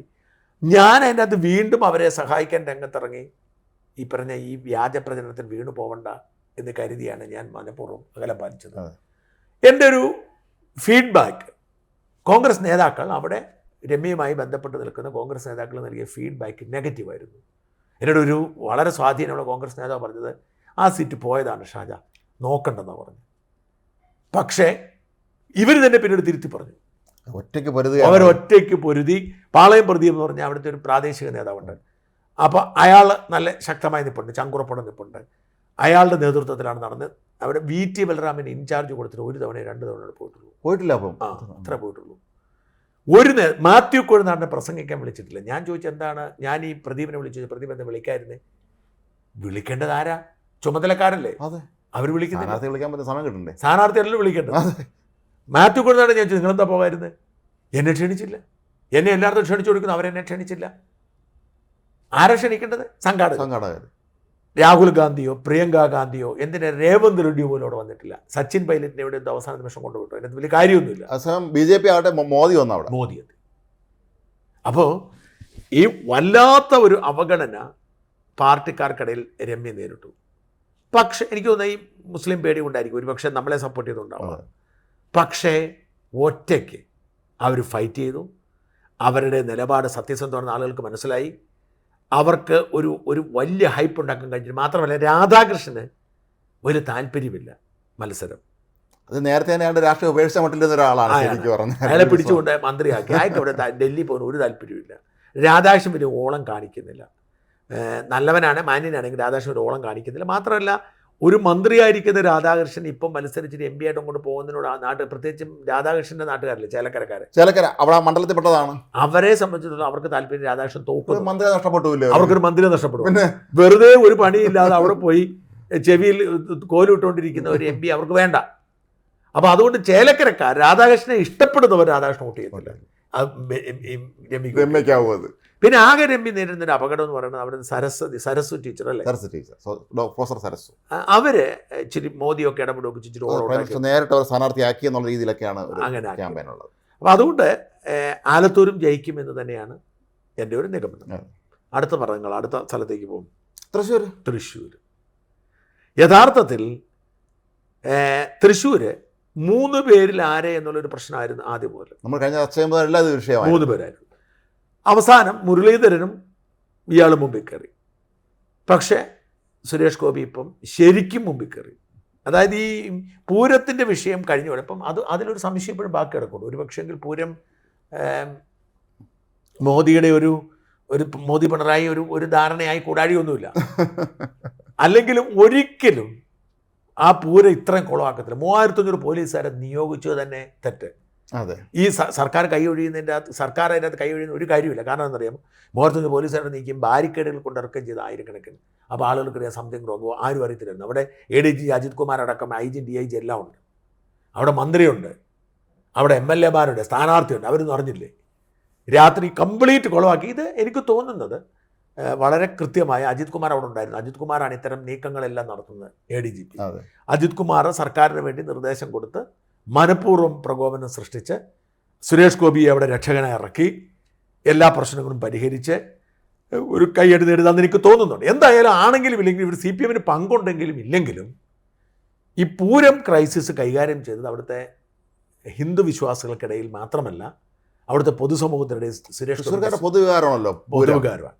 അപ്പോൾ അതൊരു വിശ്വാസം ഉണ്ടാവുകയും ഈ കഴിഞ്ഞ പ്രാവശ്യത്തേക്കാൾ മാർജിൻ ഉണ്ടാക്കുകയും ചെയ്തിട്ടുണ്ട്. സുനിൽകുമാറിൻ്റെ കഷ്ടമായി ഏറ്റവും പറഞ്ഞല്ലോ, സുനിൽകുമാർ വല്ലാത്ത തിരിച്ചടിയായി. മാത്രമല്ല ഈ അതിര് കവിഞ്ഞ ഈ ചില പ്രീണന രാഷ്ട്രീയമൊക്കെ ഇയാൾക്കുണ്ട്, നമ്മുടെ മുരളീധരൻ. അതിനൊരു തിരിച്ചടിയുണ്ട്. പിന്നെ മാത്രമല്ല അവിടെ പ്രതാപനായിരുന്നെങ്കിൽ മുസ്ലിം വോട്ട് ചിതറത്തില്ലായിരുന്നു. അതെ, ആ മുസ്ലിം വോട്ടിൽ അങ്ങോട്ടും കൊണ്ടാകുന്ന ഒരു ഭിന്നത അതൊരു ഘടകമാണ്. അതുകൊണ്ട് സുരേഷ് ഗോപിയുടെ വിജയസാധ്യത കൂടുതൽ തന്നെ വളരെ കൂടുതലാണ്. എനിക്ക് തോന്നുന്നു തൃശ്ശൂരാണെന്ന് തോന്നുന്നു BJPക്ക് ഏറ്റവും കൂടുതൽ സാധ്യതയുള്ളത്. അതെ, ചാലക്കുടിയിൽ എനിക്ക് നമ്മുടെ സർവേ പറയുന്നത് ബെന്നി ബെഹനാൻ തന്നെ ജയിക്കും. അതെ അല്ലേ? അതെ, നിങ്ങൾ എന്ത് പറയുന്നു? എൻ്റെ അഭിപ്രായത്തിലും അവിടെ അത് കോൺഗ്രസിൻ്റെ ഒരു പണ്ടൊരു കുത്തക സീറ്റാണ് ശരിക്കും പറഞ്ഞത്. പിന്നെ ബെന്നി ബെഹനാൻ സിറ്റിംഗ് MP ആണ്. അദ്ദേഹത്തിന് അവിടെ വ്യാപാര ബന്ധങ്ങളൊക്കെ ഉണ്ട്. പക്ഷേ എങ്കിൽ പോലും രവീന്ദ്രൻ മാഷിന് എല്ലാവർക്കും വലിയ ഇഷ്ടമാണ്. അദ്ദേഹം വളരെ സൗമ്യനും സ്വാധീനവും ഒക്കെ ഒരാളൊക്കെ തന്നെയാണ്. പക്ഷേ എങ്കിൽ പോലും മൊത്തത്തിലെടുക്കുമ്പോൾ അത് UDF അനുകൂലം തന്നെയാവും. UDF കിട്ടുള്ള സീറ്റ്. അല്ല, മുകുന്ദപുരം മുതലുള്ള ഒരു പാരമ്പര്യം അതെയുണ്ട്. പക്ഷേ എനിക്ക് ഒരു കാര്യം മാത്രം പിടികിട്ടുന്നില്ല. UDF മണ്ഡലമാണ്, UDF കിട്ടേണ്ടതാണ്. ഞാൻ പക്ഷേ 2020 സ്ഥാനാർത്ഥി അവിടെ നിൽക്കുകയാണ്. അതൊരു വിഷയമാണ്. അപ്പോൾ 14% വോട്ട് എന്ന് പറഞ്ഞാൽ 1.5 ലക്ഷം വോട്ടല്ലേ? ഈ 1.5 ലക്ഷം വോട്ട് 2020 സ്ഥാനാർത്ഥി പിടിക്കുമ്പോൾ ആ വോട്ട് ഏത് പാർട്ടി, എല്ലാ പാർട്ടിയും ബാധിക്കാം, 2 പേരെ ബാധിക്കാം. അത് എങ്ങനെ നമുക്ക് തറപ്പിച്ചൊരു വിജയം പറയാൻ പറ്റും എന്നുള്ള എൻ്റെ ചോദ്യം. അതാണെങ്കിൽ പോലും ഭൂരിപക്ഷം കുറവായിരിക്കും. ഇപ്പം ഞാൻ പറഞ്ഞ അതെ, ഞാനിപ്പം ചാലക്കുടി മണ്ഡലംകാരനാണെങ്കിൽ ഞാൻ 2020 വോട്ട് ചെയ്തുള്ളൂ. ഞാൻ 2020, കാരണം ഒരു ടിപ്പിക്കൽ പൊളിറ്റീഷ്യനാണ് ബെന്നി ബെഹനാൻ. മിടുക്കനാണ്, എല്ലാവരുടെ ബന്ധമുണ്ട്, ടിപ്പിക്കൽ പൊളിറ്റീഷ്യനാണ്. രവീന്ദ്രൻ മാഷാണെങ്കിലും ഓക്കെ, കുഴപ്പമില്ല, സൗമ്യനാണെന്നുള്ളൂ. അപ്പം സാധാരണ ജനങ്ങളുടെ വോട്ട് പോകാൻ പോകുന്നത് 2020. അപ്പോൾ 2020 1.5 ലക്ഷം വോട്ട് പിടിച്ചാൽ ബെന്നി ബെഹനാൻ ജയിക്കുമെന്ന് എങ്ങനെ തർപ്പിച്ച് പറയാൻ പറ്റും? ഇപ്പോഴും സർവേ പറയുന്നു, ആളുകൾ പറഞ്ഞു അങ്ങനെയാണെങ്കിൽ പോലും ഞാൻ അതിൽ ആശങ്കപ്പെടുന്നുണ്ട്. എൻ്റെ ഒരു തോന്നൽ, ഞാൻ പറഞ്ഞത് UDF മണ്ഡലമാണ്, ബെന്നി ബെഹനാനാണ് ജയിക്കേണ്ടത്. പക്ഷേ ഈ 2020 1.5 ലക്ഷം വോട്ട് പിടിക്കാനുള്ള സാധ്യത നിലനിൽക്കുമ്പോൾ ഒരു പക്ഷേ ഇടതുപക്ഷത്തിൻ്റെ നല്ല സ്ഥാനാർത്ഥിയാണ് 2020. അപ്പോൾ ഇടതുപക്ഷം സ്ഥാനാർത്ഥി ജയിച്ചാലും അത്ഭുതപ്പെടേണ്ടതില്ല എന്നാണ് എൻ്റെ വിശ്വാസം. അതാണ് ചാലക്കുടിയുടെ കാര്യം. എറണാകുളത്തേക്ക് നമുക്ക് ചർച്ച ചെയ്യേണ്ട കാര്യമേ ഇല്ല. അത് CPM തന്നെ വേണ്ടെന്ന് വെച്ചതാണ്. അതുകൊണ്ടാണ് ഏതോ ഒരു പഞ്ചായത്ത് മെമ്പറയോ അവിടെ നിർത്തിയിരിക്കുന്നത്, ഷൈൻ ടീച്ചർ. ഡോക്ടറെ നിർത്തി അസംബ്ലിയിൽ. അതെ, പാവം. ആ പാവം മനുഷ്യൻ അതിന് വലിയ എന്തെല്ലാം നാണക്കേട്, ആവശ്യമില്ലാത്ത കഥകളും ആ വ്യാജ വീഡിയോയുടെ കേസൊക്കെ എന്ത് ആരും പറഞ്ഞു, അതൊക്കെ എന്തൊക്കെ സംഭവിച്ചു നമ്പരാനറിയാം. അപ്പം അവിടെ നമ്മൾ ചർച്ചയെ ചെയ്യേണ്ട ഭൂരിപക്ഷം എത്രയെന്ന് മാത്രം നോക്കിയാൽ മതി. കുറഞ്ഞത് 1 ലക്ഷം വോട്ടിന് ഭൂരിപക്ഷം ഉണ്ടാവും എറണാകുളത്ത്. ഇടുക്കിയിലേക്ക് പോകണം. ഇടുക്കി ഉറപ്പായും ഇക്കുറി UDF തന്നെയാണ്. ഡീൻ ഒരു പാവത്താനാണ്, വർത്താനൊക്കെ സൗമ്യനാണ്, ഭയങ്കര ഒരു ഫയർ ബ്രാൻഡ് ലീഡറൊന്നും അല്ല. പക്ഷേ ജോയിസ് ജോർജിന് ഒരു സ്വീകാര്യതയില്ല. ജോയിസ് ജോർജ് വാസ്തവത്തിൽ നല്ല വക്കീലാണ്. അതെ. അപ്പോൾ ജോയിസ് ജോർജ് വാസ്തവത്തിൽ ഹൈറേഞ്ച് സംരക്ഷണ സമിതിയുടെ വക്കീലായിട്ടാണ് രംഗപ്രവേശം ചെയ്യുന്നത്. ഹൈറേഞ്ച് സംരക്ഷണ സമിതി നമ്മുടെ എന്ത് റിപ്പോർട്ടാണ് ആ സമയത്ത്? ഗാഡ്ഗിലല്ല, അത് കഴിഞ്ഞൊരു റിപ്പോർട്ട് വന്നു, കസ്തൂരി രംഗൻ റിപ്പോർട്ടിൻ്റെ പേരിൽ ജനങ്ങൾക്ക് ആശങ്കയുണ്ടായ സമയത്ത് അവിടുത്തെ മലയോര കർഷകർ മുഴുവൻ കോൺഗ്രസിനെതിരായി, അതിശക്തമായ കോൺഗ്രസിനെതിരാകുന്നു. കോൺഗ്രസ് എന്താ പറയുക, വലിയ കുഴപ്പത്തിലാവുന്ന രീതിയിലാണ് നിൽക്കുന്നത്. അപ്പം ഇത് CPM അങ്ങ് മുതലെടുത്ത മണിയൊക്കെയാണ് രംഗത്തിറങ്ങുന്നത്.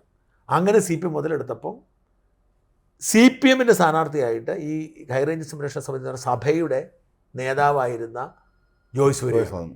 അപ്പം നാച്ചുറലി സഭയുടെ പൂർണ്ണ പിന്തുണ ജോയ്സിനായിരുന്നു. ആ ജോയ്സിന് പിന്തുണ വന്നതോടുകൂടി തോറ്റു.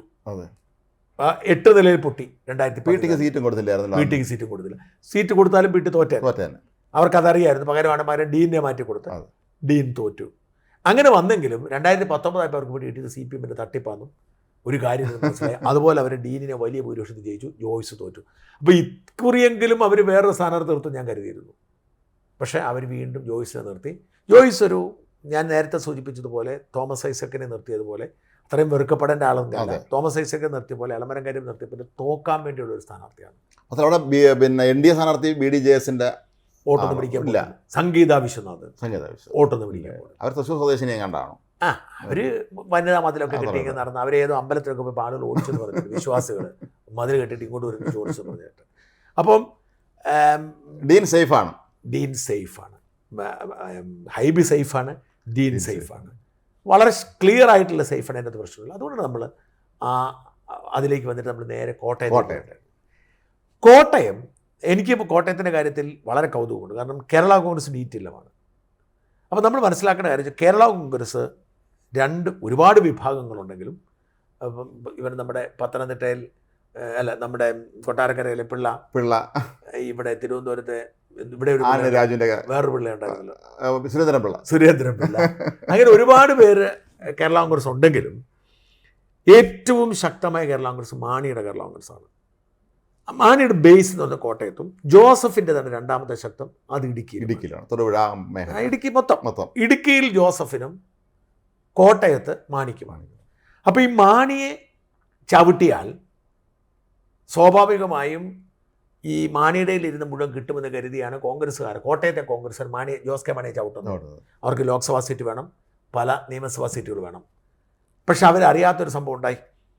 കാരണം മാണിയുടെയിലിരിക്കുന്ന സിറ്റിംഗ് സീറ്റുകളാണ് LDFിൻ്റെയിലിരിക്കുന്ന ഇടുക്കിയിലെ സിറ്റിംഗ് സീറ്റുകളെ സേഫ് എന്ന് ജോസഫ് പണിയിട്ട് ജോസഫ് ഈ സിറ്റിംഗ് സീറ്റുകളെല്ലാം പിടിച്ചു. അപ്പോൾ അതുകൊണ്ട് കോൺഗ്രസിന് വലിയ നഷ്ടക്കച്ചവടമായി. വാസ്തവത്തിൽ കോട്ടയത്ത് ജോസഫിന് ഒരു സ്വാധീനവുമില്ല.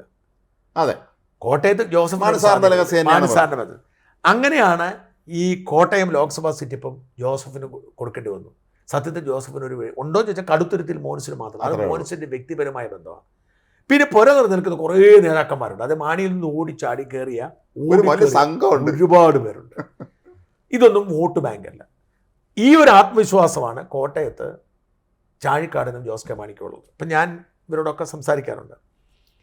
പക്ഷേ കോട്ടയത്ത് അവരുടെ ആത്മവിശ്വാസം പറഞ്ഞു കഴിഞ്ഞാൽ ഈ മാണിക്കുള്ള പിന്തുണയും CPMൻ്റെ പിന്തുണയും കൂടി കിട്ടിയാൽ ജയിക്കാമെന്നുള്ളതാണ്. അതൊരു തിയററ്റിക്കലി ശരിയാണ്.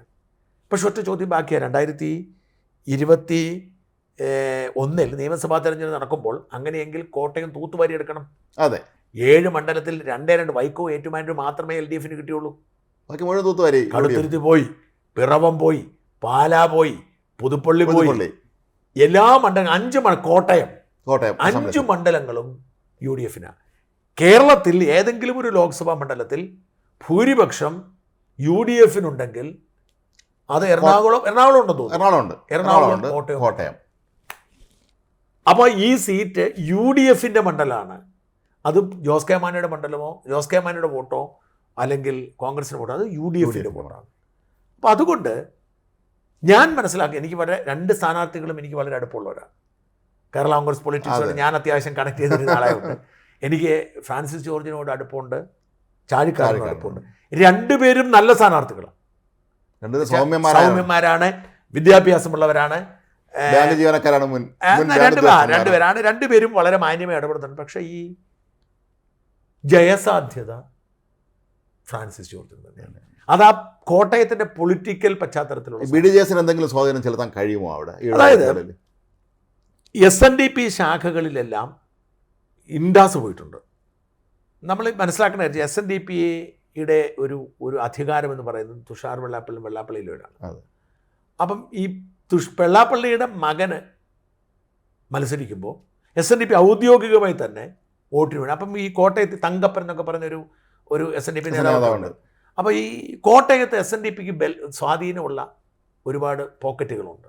അപ്പോൾ SNDPയുടെ വോട്ട്, ഈഴവ വോട്ട് സത്യത്തിൽ തുഷാറിന് കിട്ടി. ഇത് വാസ്തവത്തിൽ UDF നല്ലതാണ്, അല്ലെങ്കിൽ ഈഴവ വോട്ടുകൾ LDF പോകേണ്ടതാണ്.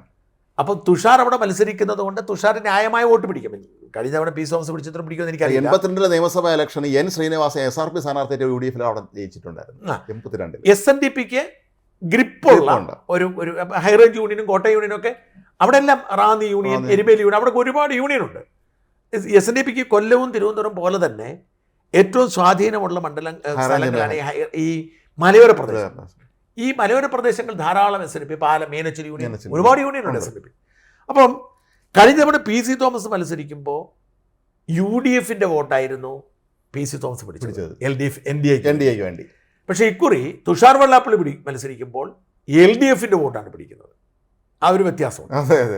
ഇതും ഫ്രാൻസിസ് ജോർജിന്. അതുകൊണ്ട് ഞാൻ കംഫർട്ടബിൾ മജോറിറ്റിയിൽ ഫ്രാൻസിസ് ജോർജ് ജയിക്കും. ഒരുപാട് ആഭ്യന്തര പ്രശ്നങ്ങളുണ്ട് അവർക്കകത്തുണ്ട്. നേതാക്കന്മാർ തമ്മിൽ മഞ്ഞക്കടമ്പനൊന്നും ഒരു പിന്തുണയുള്ള ആളല്ല. മഞ്ഞക്കടമ്പനൊക്കെ ഇപ്പം തന്നെ BJP ചേർന്ന് പറഞ്ഞു. അത് ഇലക്ഷന് മുമ്പ് കയറിയ രക്ഷപ്പെട്ട, അല്ല കയറില്ല. കാരണം 3 പേരെ കൂടെ നിൽക്കാൻ മഞ്ഞക്കടമ്പന് പറ്റൂല. ഈ കോട്ടയത്തിന് വേറെ പ്രത്യേകതയുണ്ട്, 3 സ്ഥാനത്തിലും പ്രാദേശിക പാർട്ടിക്കാരാണ്. ഈ അധികാരമോഹം എന്ന് പറയുന്നത് ഒരു നിർണായക വിഷയമാണ്. ഈ പറയുന്ന ഈ കോട്ടയത്തെ ഈ കേരള കോൺഗ്രസ് ജോസഫിൻ്റെ ആൾക്കാർക്ക് മുഴുവൻ നിറച്ചാൾ. അപ്പം ശരിക്കും ജോസഫ് രക്ഷപ്പെടണമെങ്കിൽ ഇങ്ങനെ കുറേ പേരങ്ങ് പോവണം. ഇങ്ങനെ യാതൊരു ആത്മാർത്ഥതയില്ലാതെ അങ്ങോട്ടും ഇങ്ങോട്ടും വെട്ടിയും തട്ടി നിൽക്കുന്ന കുറേ ആൾക്കാരുണ്ട്. അപ്പോൾ അവർ ഇപ്പോൾ അവിടെ പോലെ തന്നെ ഇപ്പം മോൻസ് ജോസഫിന് അത്ര ഇഷ്ടമല്ല ഫ്രാൻസിസ് ജോർജിനോട്. പക്ഷെ ഫ്രാൻസിസ് ജോർജ് ഒരു ഡിപ്ലോമാറ്റ് ആയതുകൊണ്ട് മാത്രം അങ്ങനെ നിൽക്കുന്നതാണ്. അതുകൊണ്ട് അന്തരീക്ഷം ഞാൻ പറഞ്ഞ ആലത്തൂരിലെ പോലെ ജനങ്ങൾ വോട്ട് ചെയ്യാൻ ആഗ്രഹിക്കുന്ന UDFനാണ്. പക്ഷേ മാറ്റമൊന്നും വരാൻ സാധ്യത ഞാൻ കാണുന്നില്ല. നമ്മൾ പത്തനംതിട്ട കഴിഞ്ഞു. ആലപ്പുഴയിലേക്ക് വരുമ്പോൾ ആലപ്പുഴ പോയതാണല്ലോ. ഞാൻ ആലപ്പുഴ പോയി കണ്ടു. എനിക്ക് ആ ശോഭാ സുരേന്ദ്രന് വലിയ കടപ്പാടുണ്ട്. അപ്പം ഞാൻ ഇന്നിപ്പോൾ ഞാൻ ആലപ്പുഴയിലെ പൾസ് ഇന്ന് അറിഞ്ഞതൊക്കെ കേട്ടിട്ട് എന്നെ ഞെട്ടിച്ച് കളയാം. അതായത് കേരളത്തിലെ ഏറ്റവും വോട്ട് അധികം നേടുന്ന മണ്ഡലം ആലപ്പുഴയായിരിക്കും, BJP. തൃശ്ശൂർ പോലും ഒരു 50,000 വോട്ടേ അവർ അധികം പ്രതീക്ഷിക്കുന്നുള്ളൂ. കഴിഞ്ഞ പ്രാവശ്യം കിട്ടിയതിനേക്കാൾ ഒരു 50,000 വോട്ട് കിട്ടിയാൽ ജയിക്കാം എന്നുള്ള തൃശ്ശൂരാണ്. പക്ഷേ ആലപ്പുഴയിലും ശ്രദ്ധിക്കണം, ആലപ്പുഴ 2014 ഏതാണ്ട് 50,000-60,000 വോട്ടായിരുന്നു BJP സ്ഥാനത്ത്. അത് 3 ഇരട്ടിയായാണ് KS രാധാകൃഷ്ണൻ കഴിഞ്ഞ വർദ്ധിപ്പിച്ചത്, 1 ലക്ഷമാക്കി. ഇത്തവണ ഇരട്ടിയായി വർദ്ധിച്ചാലും അത്ഭുതപ്പെടേണ്ട. വലിയ അടിയൊഴുക്കുകൾ, പ്രത്യേകിച്ച് വലിയ അടിയൊഴുക്കുകൾ ഇവിടെ നടന്നുകൊണ്ടിരിക്കുന്നു. വലിയ സ്വാധീനം ഉണ്ടാക്കും. ചിലയിടത്തെല്ലാം ഈ സ്ത്രീകൾ, അത് എല്ലാ മേഖലയിലും സ്ത്രീകൾ ശോഭാ സുരേന്ദ്രനോട് ഒരു അമ്മയായി കരുതി കൂടെ ചെല്ലുവാണ്. അവരുടെ പ്രസംഗം, അവരുടെ ആവേശം ഭയങ്കര ഇമ്പാക്റ്റ്. അതായത് കേരളത്തിൽ ഏതെങ്കിലും ഒരു മണ്ഡലത്തിൽ ഒരു സ്ഥാനാർത്ഥി ഇമ്പാക്റ്റ് ശരിക്കും ഉണ്ടാക്കുന്നുണ്ടെങ്കിൽ ശോഭയ്ക്ക് അത് സാധിക്കുന്നു. മാത്രം കഴിഞ്ഞ ദിവസം മറ്റേ നന്ദകുമാർ ആരോപണമായിട്ട് വന്നപ്പോഴേ അതിന് കൃത്യമായ മറുപടി നൽകി, തിരിച്ച് സ്കോർ ചെയ്യാൻ അവർക്ക് കഴിഞ്ഞു. തിരിച്ചാൽ മറുപടി പറയാൻ പറ്റാതായി കഴിഞ്ഞു. അവർ പറഞ്ഞ ന്യായമാ. അതെ, സ്ഥലത്തിന് അഡ്വാൻസ് കൊടുത്തു, അക്കൗണ്ട് വഴിയാണല്ലോ വന്നത്. അക്കൗണ്ട് വഴിയാണ് കൊടുത്തത്. വേറൊരു കാര്യത്തിൽ അതിനെ കുഴപ്പമിരിക്കുന്നത് അതെ, നമ്മുടെ വസ്തുവാങ്ങി അഡ്വാൻസ് കൊടുത്താലേ ബാക്കി നമ്മൾ കാശ് കൊടുക്കണ്ടേ. അത് ഈ ആരോപണം ഉണ്ടാകാൻ വളരെ എളുപ്പമാണ്. ഞാൻ പണ്ട് ഒരു 10-12 കൊല്ലം മുമ്പ് തിരുവനന്തപുരത്ത് ഞാൻ വീട് വെക്കാൻ വേണ്ടിയിട്ട് 6 സെൻറ്റ് സ്ഥലം മേടിക്കാൻ തീരുമാനിച്ചു.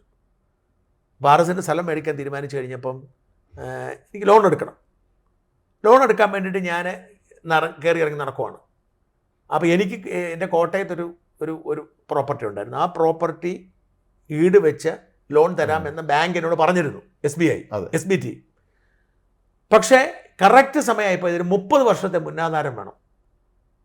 എൻ്റെ വീട് ഞാൻ ആ പ്രോപ്പർട്ടി ഞാൻ വാങ്ങിയ ആൾ ലണ്ടനിലാണ്. അയാളുടെ ലോക്കറിലിരിക്കുകയാണ് മുന്നാധാരം. കാരണം എനിക്ക് കുറച്ചേ തന്നിട്ടുള്ളൂ, ബാക്കി അയാളുടേതാണ്. അപ്പോൾ അതെടുത്ത് തരാൻ പറ്റത്തില്ല. അപ്പോൾ അത് നടന്നില്ല.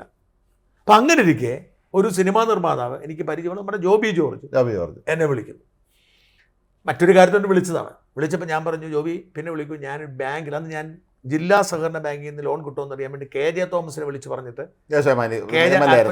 അന്ന് KJ നമ്മുടെ സുഹൃത്താണ്, KJ വിളിച്ച് പറഞ്ഞിട്ട് ഞാൻ ജില്ലാ ബാങ്ക് പ്രസിഡന്റ്, അത് വാസവനാന്ന് തോന്നുന്നു, വാസവനെ കാണാൻ വേണ്ടി ഞാൻ പോയി നിൽക്കുന്ന സമയത്താണ് ജോബി വിളിക്കുന്നത്. ജോബി ചേട്ടൻ ഇങ്ങനെ ബാങ്ക് കയറി ഇറങ്ങി നടക്കാൻ പാടില്ല, ചേട്ടൻ ഞാൻ ബാങ്കിലെ പലിശയ്ക്ക് ഞാൻ ചേട്ടന് കാശ് തരാമെന്ന് പറഞ്ഞു. അപ്പം ഞാനത് ഇത് കൊള്ളാമല്ലോ, ബാങ്കിലെ പലിശയ്ക്ക് കാശ് കിട്ടിയ പിന്നെ നമുക്ക് കിട്ടുന്നത്. അപ്പം ഞാനിത് ഡ്രോപ്പ് ചെയ്തു. ഏതൊരു ജോബി എനിക്ക് ബാങ്ക് പലിശ മതി എന്ന് പറഞ്ഞ് എൻ്റെ അക്കൗണ്ട് വഴി കാശ് ഇട്ടു.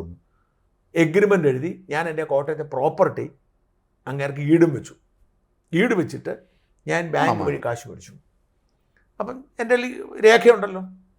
അങ്ങനെയൊക്കെയാണ് ജോബി ആ സമയത്ത് എന്തോ ഒരു റിക്രൂട്ട്മെൻറ്റ് തട്ടിപ്പായി വന്നിട്ടൊരു കേസിൽ അറസ്റ്റിലായി, വിവാദമായി. അന്ന് ജോബിയുടെ ബാങ്ക് അക്കൗണ്ട് പരിശോധിച്ചു, എൻ്റെ അക്കൗണ്ടിലേക്ക് പണം വന്നു. 25 ലക്ഷം രൂപ വന്നിട്ടുണ്ട്. അപ്പോൾ അവിടുത്തെ ഓൺലൈൻ പത്രങ്ങളിലെല്ലാം ഞാൻ ജോബിയോട് കാശ് മേടിച്ചു. എൻ്റെ എഗ്രിമെൻ്റ് ഉണ്ട്. ഞാൻ എഗ്രിമെൻ്റ് വെച്ചിട്ട് ഞാൻ എൻ്റെ സ്ഥലം എഴുതി കൊടുത്തിട്ട്, അതായത് എൻ്റെ സ്ഥലം രജിസ്റ്ററും ചെയ്ത്, എഗ്രിമെൻ്റ് ഞാൻ സേഫ്റ്റിക്ക് വേണ്ടി കോട്ടയം രജിസ്റ്റർ ഓഫീസിൽ രജിസ്റ്ററും ചെയ്തിട്ട് എൻ്റെ കാശ് മേടിച്ചു. പക്ഷേ പേരുദോഷം ഇതാണ് സംഭവിച്ചിരിക്കുന്നത്. സെയിമാണ് സംഭവിച്ചത്. പിന്നെ ഞാൻ പറഞ്ഞ ആയി കഴിയുമ്പോൾ ആരോപണം ഉന്നയിക്കാൻ ഭയങ്കര എളുപ്പമാണ്. ഇവിടെ അവർക്ക് പ്രതിരോധിക്കാൻ കഴിഞ്ഞു, അവർ ശക്തമായി അവർക്ക് അത് കൂടുതൽ പിന്തുണ കിട്ടുന്ന രീതിയിലേക്ക് മാറി. അത് മാത്രമല്ല, അവരെ ഈ ഭീഷണിപ്പെടുത്താൻ ശ്രമിച്ചു എന്നൊക്കെ പറഞ്ഞ സംഭവം ഉണ്ടല്ലോ. അപ്പം ഞാൻ അവരുടെ പേഴ്സണലിലേക്ക് കേട്ടപ്പോൾ ഞാൻ ചോദിച്ചു, വളരെ ഗൗരവമേറിയ ഇടപെടല, വളരെ മുതിർന്ന ചില ആളുകളൊക്കെയാണ് അവരെ വന്ന് സ്വാധീനിക്കാൻ ശ്രമിച്ചതും. ഈ കരിമണൽ കർത്തയ്ക്കെതിരെ അവർ നടത്തുന്ന ഒരു ഇടപെടലാണ് ഇവർക്കെല്ലാം പേടി. എല്ലാം കരിമണൽ കർത്തയുടെ ആൾക്കാരാണ്. അപ്പോൾ ആ കരിമണൽ കർത്തയ്ക്കെതിരെയുള്ള പോരാട്ടം അവർ മുറുക്കുന്നതാണ് ഇവരെ ഭയപ്പെടുന്നത്. പക്ഷേ ഇത് അമ്മമാർക്കും സ്ത്രീകൾക്കൊക്കെ ഇത് മാത്രമല്ല, വലിയൊരു അടിയൊഴുക്ക് ഹിന്ദു വോട്ട് ബാങ്കിൽ ഉണ്ടായിട്ടുണ്ട്. ക്രിസ്ത്യൻ വോട്ടിൻ്റെ കാര്യം നിൽക്കുക, ക്രിസ്ത്യൻ വോട്ട് ഒരു പക്ഷെ നമുക്കറിയില്ലെങ്കിൽ, കാരണം ഹിന്ദു വോട്ട് ബാങ്കിൽ അവിടെ അവർ പല മെത്രാമാരെയൊക്കെ പോയി കണ്ട് എല്ലാവരും അവർക്ക് അനുകൂലമാണ്. ഞാൻ കരുതിയിരുന്നത് മുസ്ലിം വോട്ട് മൊത്തം ആരിഫിന് പോകും, ഹിന്ദു വോട്ടുകൾ ഇങ്ങോട്ട് പോകുമ്പോൾ, അല്ല ഹിന്ദു വോട്ടുകൾ ശോഭയ്ക്ക് പോകുമ്പോൾ ചിലപ്പോൾ ഒരു പക്ഷേങ്കിൽ കേസ് തോറ്റുപോയിട്ട് ആരിഫ് ജയിച്ചേക്കുമെന്ന് എനിക്കുണ്ടായിരുന്നു. പക്ഷേ ഇന്നിപ്പം ഞാൻ മനസ്സിലാക്കിയൊരു കാര്യം എന്താണെന്ന് വെച്ചാൽ, ഈ ആരിഫിന് പോവേണ്ട CPMൻ്റെ പരമ്പരാഗത വോട്ടായ ഈഴവ വോട്ടാണ് ശോഭ പിടിക്കുന്നത്. അപ്പം ശരിക്കും ആരിഫിന് ക്ഷണം, ഒരു പക്ഷേ ആരിഫ് 3ാം സ്ഥാനത്ത് പോലും ആകാവുന്ന ആലപ്പുഴ ജില്ലയിൽ ഈഴവ സമുദായമാണോ ഏറ്റവും കൂടുതൽ പിന്തുണ. അപ്പം അവിടെ രണ്ട് കാര്യങ്ങളുണ്ടാവും. മുസ്ലിം ആണ് എന്ന ഒറ്റ കാരണത്താൽ മുസ്ലിമുകളെല്ലാം അയക്ക് വോട്ടിയിടുന്നില്ല, ആരിഫിന് വോട്ടിയിടുന്നത് അങ്ങനെ ചെയ്യത്തില്ല. കാരണം രാഹുൽ ഗാന്ധിയുടെ വലങ്കൈ എന്ന നിലയിൽ ഇയാൾക്കൊരു അപ്പർ ഹാൻഡ് ഉള്ളതുകൊണ്ട് വേണുഗോപാലിലേക്ക് മുസ്ലിം വോട്ട് പോകും. അതായത് മുസ്ലിം വോട്ട് സ്പ്ലിറ്റ് ആവാം. അതൊരു പോയിന്റാണ്. മുസ്ലിം വോട്ട് സ്പ്ലിറ്റ് ആവാം. അല്ല, അത്ര മുസ്ലിം വോട്ടുകൾ അത്ര വർഗീയമായിട്ട് നമുക്ക് ചിന്തിക്കാൻ പറ്റും. മുസ്ലിം ആയതുകൊണ്ട് ആരിഫിൻ്റെ കിട്ടുന്നില്ല, അവർ ഒരിക്കലും ഒരു താല്പര്യമുണ്ട്. 2, ഈഴവ വോട്ടുകൾ വലിയ തോതിൽ ഇവർ പിടിക്കാം. പ്രീതി നരേശൻ അവർ വോട്ട് പിടിക്കാൻ ഇറങ്ങി. പ്രീതി വലിയൊരു കാര്യമാണത്. അല്ല, വെള്ളാപ്പള്ളിക്ക് അവരെ ഇഷ്ടമാണ്. ആ വെള്ളാപ്പള്ളിയോടുള്ള അവരുടെ വാത്സല്യമാണല്ലോ ഈ മറ്റേ 24ന്റെ പ്രശ്നമൊക്കെ ഉണ്ട്. സത്യത്തിൽ അതിൻ്റെ പിന്നിൽ കരിമണലൊക്കെ ഉണ്ടെങ്കിലും അപ്പം വെള്ളാപ്പള്ളി അവരെ പിന്തുണച്ചിട്ടുണ്ട്. SNDP ഔദ്യോഗികമായി തന്നെ അവർ അതായത് ഇവർ ചെറുപ്പത്തിൽ ഈ യൂത്ത് മൂവ്മെൻറ്റിൻ്റെ ഒക്കെ പ്രവർത്തകയായിരുന്നു. ഗുരുദേവ സ്തുതികളുമായും ഗുരുദേവ പ്രാർത്ഥനകളുമായിട്ടൊക്കെ നടന്നിരുന്ന ഒരു പാവപ്പെട്ട സ്ത്രീയാണ്. പിന്നെ ഇവരൊരു പാവപ്പെട്ട സ്ത്രീയാണ്, ഒരു തൊഴിലാളി സ്ത്രീയാണ്. അപ്പോൾ ഇവർ ജീവിതത്തിലെ കഷ്ടപ്പാടും ദുഃഖമൊക്കെ അറിഞ്ഞവർക്ക് ഇവർക്ക് അറിയാം, ജനത്തെ കാണുമ്പോൾ ഇവർക്ക് സംസാരിക്കാൻ അറിയാം, ഇവർക്ക് തൻ്റെ ഇടമുണ്ട്. അപ്പോൾ അങ്ങനെ ഈ ശോഭാ സുരേന്ദ്രൻ ഈഴവ വോട്ടിൽ വിള്ളലുണ്ടാക്കിയാൽ അത് ആരിഫിന് വല്ലാതെ ബാധിക്കും. ക്രിസ്ത്യൻ വോട്ടിലും നമ്മൾ ഈ പരസ്യമായ തരംഗമില്ലെങ്കിലും ക്രിസ്ത്യൻ വോട്ടിന് ഇപ്പോൾ ആർക്ക് പോകണം, അവർക്കിപ്പം വേണുവിന് തന്നെ കൊടുക്കുന്ന നിർബന്ധമൊന്നുമില്ലല്ലോ, ഒരു നിർബന്ധമില്ല. അപ്പോൾ ക്രിസ്ത്യൻ വോട്ടിൽ ആരിഫിന് പോകത്തില്ല, ആരിഫിനോട് താല്പര്യമില്ല ക്രിസ്ത്യൻ വോട്ടിന്. അപ്പോൾ ക്രിസ്ത്യൻ വോട്ടിലും ഒരു നിശ്ചിത ശതമാനം ശോഭയ്ക്ക് കിട്ടാം. അപ്പോൾ ശോഭ ഒരുപക്ഷെങ്കിൽ 2ാമത് പോലും ആയെന്ന് വരാം, ജയിച്ചാൽ പോലും അത്ഭുതപ്പെടേണ്ടതില്ല. പിന്നെ നമ്മൾ ജയിക്കുമെന്ന് പറയണ്ട, BJPയുടെ ശക്തമായ സപ്പോർട്ട് അവർ കൊണ്ടുവന്നിരുന്നത്. പക്ഷെ അവർ വലിയ അത്ഭുതം സൃഷ്ടിക്കും. യഥാർത്ഥ അട്ടിമറി നടക്കുന്ന ഒരെണ്ണം ആലപ്പുഴയാണ്. അവർ 2ാം സ്ഥാനത്തോ 1ാം സ്ഥാനത്തോ പോലും ആകാവുന്ന തരത്തിലുള്ളൊരു മൂവ്മെൻറ്റ് അവരുടെ നടക്കുന്നുണ്ട്. അപ്പോൾ അതാണ് ഏറ്റവും ശ്രദ്ധേയമായ ഒരു കാര്യം. പിന്നെ നമ്മൾ കൊല്ലം നമ്മൾ പിന്നെ നോക്കേണ്ട കാര്യമില്ല. കൊല്ലത്ത് കൃഷ്ണകുമാർ കുറേ വോട്ട് പിടിക്കും. പക്ഷെ കൃഷ്ണകുമാർ വോട്ട് പിടിക്കുന്നത് പ്രേമേന്ദ്രൻ്റെ വോട്ടിംഗ് കുറയ്ക്കും. പക്ഷെ പ്രേമേന്ദ്രനെ തോൽപ്പിക്കാനോ പ്രേമേന്ദ്രൻ്റെ പ്രാധാന്യം ഇല്ലാതാക്കാനോ സാധ്യമല്ല. അതങ്ങനെ തന്നെ അതിൻ്റെ മാറ്റമൊന്നുമില്ല. ഞങ്ങൾ സർവേ മനസ്സിലായി. ഞങ്ങൾ സർവേ പങ്കെടുത്ത പലരും ഞങ്ങൾ ഇടതുപക്ഷക്കാരാണ്. പക്ഷേ ഞങ്ങൾ വോട്ട് പ്രേമേന്ദ്രൻ ഒരു നല്ല എം പിയാണ്. PT തോമസ് മാത്രമായിരുന്നതിന് മുമ്പ് ഇങ്ങനെ എം പി ഉണ്ടായിരുന്നു. അതെ, അത്രയ്ക്കും പ്രഗത്ഭനായ എം പിയാണ് പ്രേമേന്ദ്രൻ. പ്രേമേന്ദ്രനെ ജയിപ്പിച്ചില്ലെങ്കിൽ കൊല്ലത്തിനല്ല കേരളത്തിന് അതിന് നഷ്ടം. കൃഷ്ണകുമാർ എൻ്റെ സുഹൃത്തൊക്കെയാണ്. പക്ഷെ കൃഷ്ണകുമാർ പ്രേമേന്ദ്രന് മുമ്പിലൊന്നുമല്ല. അതെ, പറയാതിരിക്കാൻ പറ്റും. തീർച്ചയായും ഗംഭീര പാർലമെന്റ്. പിന്നെ ആ മരമണ്ടൻ മുകേഷ് ആണല്ലോ. അപ്പോൾ ബുദ്ധിയുള്ള മനുഷ്യരാരും മുകേഷിനെ മുട്ടിയെന്ന് ഞാൻ കരുതുന്നില്ല. തോൽപ്പിക്കപ്പെടേണ്ട ആളുകളിൽ ഒരാളാണ് മുകേഷ്. അവിടെ പ്രേമേന്ദ്രൻ്റെ വിജയത്തിന് ഒരു കുഴപ്പവും നമ്മൾ ആശങ്കപ്പെടേണ്ടതില്ല. മാവേലിക്കര ഒരു പ്രശ്നമാണ്. ഈ മാവേലിക്കര നമ്മുടെ സർവേയിൽ എങ്ങനെയാണ്? നമ്മുടെ സർവേയിൽ LDF അപ്പുറം. മാവേലിക്കര നിങ്ങൾ പോയായിരുന്നോ? ഇല്ല, പോയില്ല. മാവേലിക്കര ഞാൻ മനസ്സിലാക്കുന്നത് രാജ്മോഹൻ ഭയങ്കര തന്ത്രജ്ഞനാണ് കൊടിക്കുന്നിൽ സുരേഷ്. ഈ എലക്ഷൻ പൊളിറ്റിക്സ് കൊടിക്കുന്നിലിന് നന്നായിട്ട് അറിയാം. ആ എലക്ഷൻ പൊളിറ്റിക്സിൽ കൊടിക്കുന്നിലിനെ അങ്ങോട്ട് തൊടാനൊക്കെ ഇച്ചിരി പ്രയാസമാണ്. പക്ഷേ ഭയങ്കര വിരുദ്ധ വികാരമുണ്ട്. കാരണം 9ാം തവണയും കണ്ട ആൾ MP ആവാൻ പോകുന്നത്. ജയിക്കുകയാണെങ്കിൽ 8ാം തവണ. മത്സരിച്ച കൂടുതൽ തവണ 2 തവണ പരാജയപ്പെട്ടിട്ടുണ്ട്. 89 മുതൽ MP ആണ്. അപ്പം ഞാൻ പറഞ്ഞു 9 തവണ മത്സരിച്ച് 10ാം തവണ മത്സരിക്കുന്നു. അപ്പം ജനത്തിനൊരു വെറുപ്പുണ്ടാവും. ആരാണെങ്കിലും മാറ്റി ചിന്തി. അരുൺകുമാർ മിടുക്കനാണ്, ചെറുപ്പക്കാരനാണ്. അപ്പം മാവേലിക്കരയിൽ LDF ജയിച്ചാൽ പോലും അത്ഭുതപ്പെടേണ്ടതില്ല.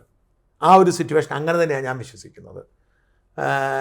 പിന്നെ നമുക്ക് അവശേഷിക്കുന്ന ആറ്റിങ്ങലും തിരുവനന്തപുരമാണ്. ആറ്റിങ്ങലും ഞാൻ പറഞ്ഞതുപോലെ ഈ കൃത്യമായ ആറ്റിങ്ങലും 3 സ്ഥാനാർത്ഥികൾ, മുരളീധരനും അടൂർ പ്രകാശും ജോയിയും. അടൂർ പ്രകാശ് പ്രഗത്ഭനാണ്, മിടുക്കനാണ്, ജനപ്രിയനാണ്, ആളുകളെ പിടിക്കാനറിയാം. അങ്ങനെയുള്ള കഴിഞ്ഞ പ്രാവശ്യം പിടിച്ചത്. അതുണ്ടെങ്കിലും അടൂർ പ്രകാശ് ആത്മാർത്ഥമായിട്ട് ജയിക്കാൻ ശ്രമിക്കുന്നില്ല. ജോയി ജനപ്രിയനാണ്, ശ്രമിക്കുന്നത്. പക്ഷേ ഈ 2 പേരെയും വെച്ച് നോക്കിയാൽ സ്ഥാനാർത്ഥി എന്ന നിലയിൽ മികവ് മുരളീധരനാണ്. കേന്ദ്രമന്ത്രി മാത്രമായി ഹിന്ദി അറിയാം. അടൂർ പ്രകാശ് ലോക്സഭയിൽ പോയിട്ട് എന്തെങ്കിലും സംസാരിച്ച് നമ്മൾ കേട്ടിട്ടുണ്ട്. ശരിയാണ്, മിടുക്കൻ അയാളാണ്. മാത്രമല്ല ഇയാളൊരു വളരെ കണ്ണിങ് ആൻഡ് ക്രൂക്കഡായിട്ടുള്ള പ്രഗത്ഭനായ നേതാവാണ്. ജയം അറിയാൻ നേരത്തെ മുതൽ വർക്ക് ചെയ്ത നേതാവാണ്. പക്ഷേ ജയിക്കാനുള്ള സാധ്യതയില്ലെങ്കിൽ പോലും വലിയ മുന്നേറ്റം ഉണ്ടാക്കും. ആറ്റിങ്ങലിൽ BJP കോൺഗ്രസിനും UDF-നും ഒപ്പം തന്നെ കയറി വരുന്നൊരു സാധ്യത. 3 സ്ഥാനാർത്ഥികളെ എടുത്ത് നോക്കിയാൽ മിടുക്കൻ മുരളീധരൻ, എൻ്റെ മണ്ഡലമാണത്, മുരളീധരൻ തന്നെയാണ്. പക്ഷേ അടൂർ പ്രകാശ് വളരെ തന്ത്രജ്ഞനാണ്. അടൂർ പ്രകാശ് പാർലമെൻറ്റിൽ പോയിട്ട് എന്ത് ചെയ്യാനാണ്? കേരളത്തിലാണ് മിടുക്കനാണ് എന്ന പ്രശ്നം. ജോയിയും പാർലമെൻറ്റിൽ പോയിട്ട് എന്ത് ചെയ്യാനുള്ള പ്രശ്നം ബാക്കിയാണ്. തിരുവനന്തപുരത്തേക്ക് വന്ന് നമുക്ക് അവസാനിപ്പിക്കാം. തിരുവനന്തപുരത്ത് നിങ്ങൾ പറയൂ. തിരുവനന്തപുരത്ത് ഞങ്ങൾ സർവേ നടത്താൻ പോയപ്പോൾ ആളുകൾ സംസാരിച്ചപ്പോൾ മനസ്സിലായത് രാജീവ് ചന്ദ്രശേഖർ തന്നെ ജയിക്കുമെന്ന് തന്നെയാണ്. പക്ഷേ നമ്മൾ സർവേ എടുത്ത് നോക്കുമ്പോൾ തരൂരിനൊരു മുൻതൂക്കം ഉണ്ടായിരുന്നു. പക്ഷേ ഇപ്പോൾ അത് മാറി മറഞ്ഞു എന്നാണ് എൻ്റെ ഒരു വിശ്വാസം. അത് രാജീവ് ചന്ദ്രശേഖരന് അനുകൂലമായ ഒരു ഘടകം ഉണ്ട്. അതായത് ഞാൻ തിരുവനന്തപുരത്തെ മനസ്സിലാക്കുന്നതെന്ന് വെച്ചാൽ തിരുവനന്തപുരത്തെ ചർച്ചകളിലൊക്കെ രാജീവ് ചന്ദ്രശേഖരാണ് മുമ്പിൽ. എവിടെ പോയാലും എല്ലാവരും രാജീവ് ചന്ദ്രശേഖർ എന്നാണ് പറയുന്നത്. രാജീവ് ചന്ദ്രശേഖരൻ വലിയൊരു ഹൈപ്പ് ഇവിടെ ഉണ്ട്, ഇതൊരു സത്യമാണ്. പക്ഷേ അത് യാഥാർത്ഥ്യമാണ് നമുക്ക് അറിയാൻ പറ്റത്തില്ല. നമുക്ക് രാജീവ് ചന്ദ്രശേഖരൻ്റെ നമ്മുടെ സർവേ എടുത്ത് പരിശോധിക്കുമ്പോഴും നമ്മൾ മുമ്പ് കണ്ടത് ഇങ്ങനെ തന്നെയാണ്. അത് തന്നെയാണ് സംസാരിക്കുമ്പോൾ എല്ലാവരും പറഞ്ഞത്. പക്ഷേ രാജീവ് ചന്ദ്രശേഖർ വലിയ ഇമ്പാക്റ്റ് ഉണ്ടാക്കുന്നുണ്ടെങ്കിലും വിജയം തരൂരിലേക്ക് തന്നെ പോകുമെന്നുള്ളതാണ് എൻ്റെ ഒരു കണക്കുകൂട്ടൽ. കാരണം ലത്തീൻ സഭ അതിശക്തമായ സ്റ്റാൻഡാണ് ശശി തരൂരിന് അനുകൂലമായി. ഞാൻ മെത്രമാരോടൊക്കെ സംസാരിച്ചു, ഞാൻ അച്ഛന്മാരോടൊക്കെ സംസാരിച്ചു. അവർ പറയുന്നത് ഇക്കാര്യത്തിൽ 2 പ്രശ്നമുണ്ട്. ഒന്ന്, ഞങ്ങളുടെ ബാങ്ക് അക്കൗണ്ടുകൾ മരവിപ്പിച്ച് ഞങ്ങളെ ഇവർ പീഡിപ്പിക്കുന്നു. കേരള പോലീസ് ഞങ്ങളെ കള്ളക്കേസിൽ കുറുക്കി പീഡിപ്പിക്കുന്നു. ഞങ്ങൾ 2 പേരോടും യാതൊരു വിട്ടുവീഴ്ചയില്ല എന്ന് പറയുമ്പോൾ കോൺഗ്രസിനാണ്. അപ്പോൾ ഈ 3 മണ്ഡലങ്ങളിലെ വോട്ടിംഗ് ശതമാനം കൂടാൻ പോലും സാധ്യതയുണ്ട്. പാറശാലയിലെയും നെയ്യാറ്റിൻകരയിലെയും കോവളത്തെയും വോട്ടിംഗ് ശതമാനം ഈ വിഴിഞ്ഞം സംഭവവികാസങ്ങളുടെ പശ്ചാത്തലത്തിൽ കൂടാനുള്ള സാധ്യതയുണ്ട്. അങ്ങനെയെങ്കിൽ അവിടെ ഓൾറെഡി 30,000 ഒക്കെ വെച്ച് ഭൂരിപക്ഷമുള്ള മണ്ഡലങ്ങളാണ്. അവിടെ ഈ ഇതൂർ വന്നാൽ വലിയ തോതിൽ വോട്ട് കൂടാം. പുള്ളി ഒരുപാട് ഫോക്കസ് ചെയ്ത് രാജീവ് ചന്ദ്രശേഖർ പ്രവർത്തിക്കുന്നത് ഈ 3 മണ്ഡലങ്ങളിലാണ്. പക്ഷേ അത്രയും ഒരു നേട്ടമുണ്ട്. അതുകൊണ്ട് ഞാൻ കരുതുന്നത് വലിയ നമ്മൾ ടൗണിൽ താമസിക്കുന്നുണ്ടാവാം, ടൗണിൽ എവിടെ ചെന്നാലും രാജീവ് ചന്ദ്രശേഖറാണ് എല്ലായിടത്തും. ആൾ സംസാരിക്കുമ്പോൾ നമ്മുടെ സുഹൃത്തുക്കൾ വിളിക്കുമ്പോൾ അവരെല്ലാവരും രാജീവ് ചന്ദ്രശേഖർ. നല്ല പ്ലീസിങ് മുഖം, നല്ല പ്രസംഗം, ഏതർത്ഥത്തിലും രാജീവ് ചന്ദ്രശേഖർ നല്ലൊരു കാൻഡിഡേറ്റ്. പക്ഷേ തരൂരിനെ മറികടക്കാനായിട്ടുള്ള ഒരു ശേഷി രാജീവ് ചന്ദ്രശേഖർ ഉണ്ടായോ എന്ന് സംശയമാണ്. അതുപോലെ പന്യൻ രവീന്ദ്രൻ എത്ര വോട്ട് പിടിക്കുമെന്നുള്ള പ്രധാനപ്പെട്ട ഘടകമാണ്. കാരണം പന്യൻ ഒരു സൗമ്യനാണ്, ഒരു മാന്യനാണ്, ഒരു നല്ലവനാണ്, എല്ലാവർക്കും അദ്ദേഹം. പക്ഷേ 3-ാം സ്ഥാനത്ത് തന്നെയാണ്. അവർ തമ്മിലുള്ള മത്സരം എനിക്ക് തോന്നുന്നത് തരൂർ തന്നെ ആയിരിക്കും. രാജീവ് ചന്ദ്രശേഖരന് വിജയസാധ്യത ഇല്ലെന്നും ഞാൻ പറയുന്നില്ല. നേരിയ മുൻതൂക്കം തരൂരിന് തന്നെയാണ് എന്നാണ് ഞാൻ വിശ്വസിക്കുന്നത്. രാജീവ് ചന്ദ്രശേഖർ വിജയിച്ചാൽ അത്ഭുതപ്പെടാൻ, നഗരത്തിൽ കേൾക്കുന്ന ശബ്ദം മുഴുവൻ രാജീവ് ചന്ദ്രശേഖരനാണ്. നോക്കുക, ഇതാണ് ഇപ്പോഴത്തെ ഒരു അവസ്ഥ. വളരെ വിശദമായൊരു വിലയിരുത്തലാണ് നമ്മൾ നടത്തിയിരിക്കുന്നത്. ഇത് അവസാനത്തെ വിലയിരുത്തലാണ്. ഈ വിലയിരുത്തലിൻ്റെ അടിസ്ഥാനത്തിൽ LDFന് ചില സീറ്റുകൾ കിട്ടും. 2-3 സീറ്റെങ്കിലും ഇപ്പം മാവേലിക്കര, പാലക്കാട്, നേരത്തെ കാസർഗോഡ്, അങ്ങനെ ഒരു 3-4 സീറ്റിന് സാധ്യതയുണ്ട്. BJPക്ക് 2 സീറ്റ് സാധ്യതയുണ്ട്. 1 സീറ്റിൽ തൃശ്ശൂരിൽ വലിയ സാധ്യതയാണ്. ഒരു 14, 15, 16 സീറ്റ് UDF ജയിക്കുകയും ചെയ്യാം. ഇതാണ് അവസാനത്തെ ഒരു നില. കാത്തിരിക്കാം. ജൂൺ മാസം 3 ആണ് അല്ലേ? 4 ജൂൺ മാസം 4-ാം തീയതി വരെ കാത്തിരിക്കാം. നന്ദി.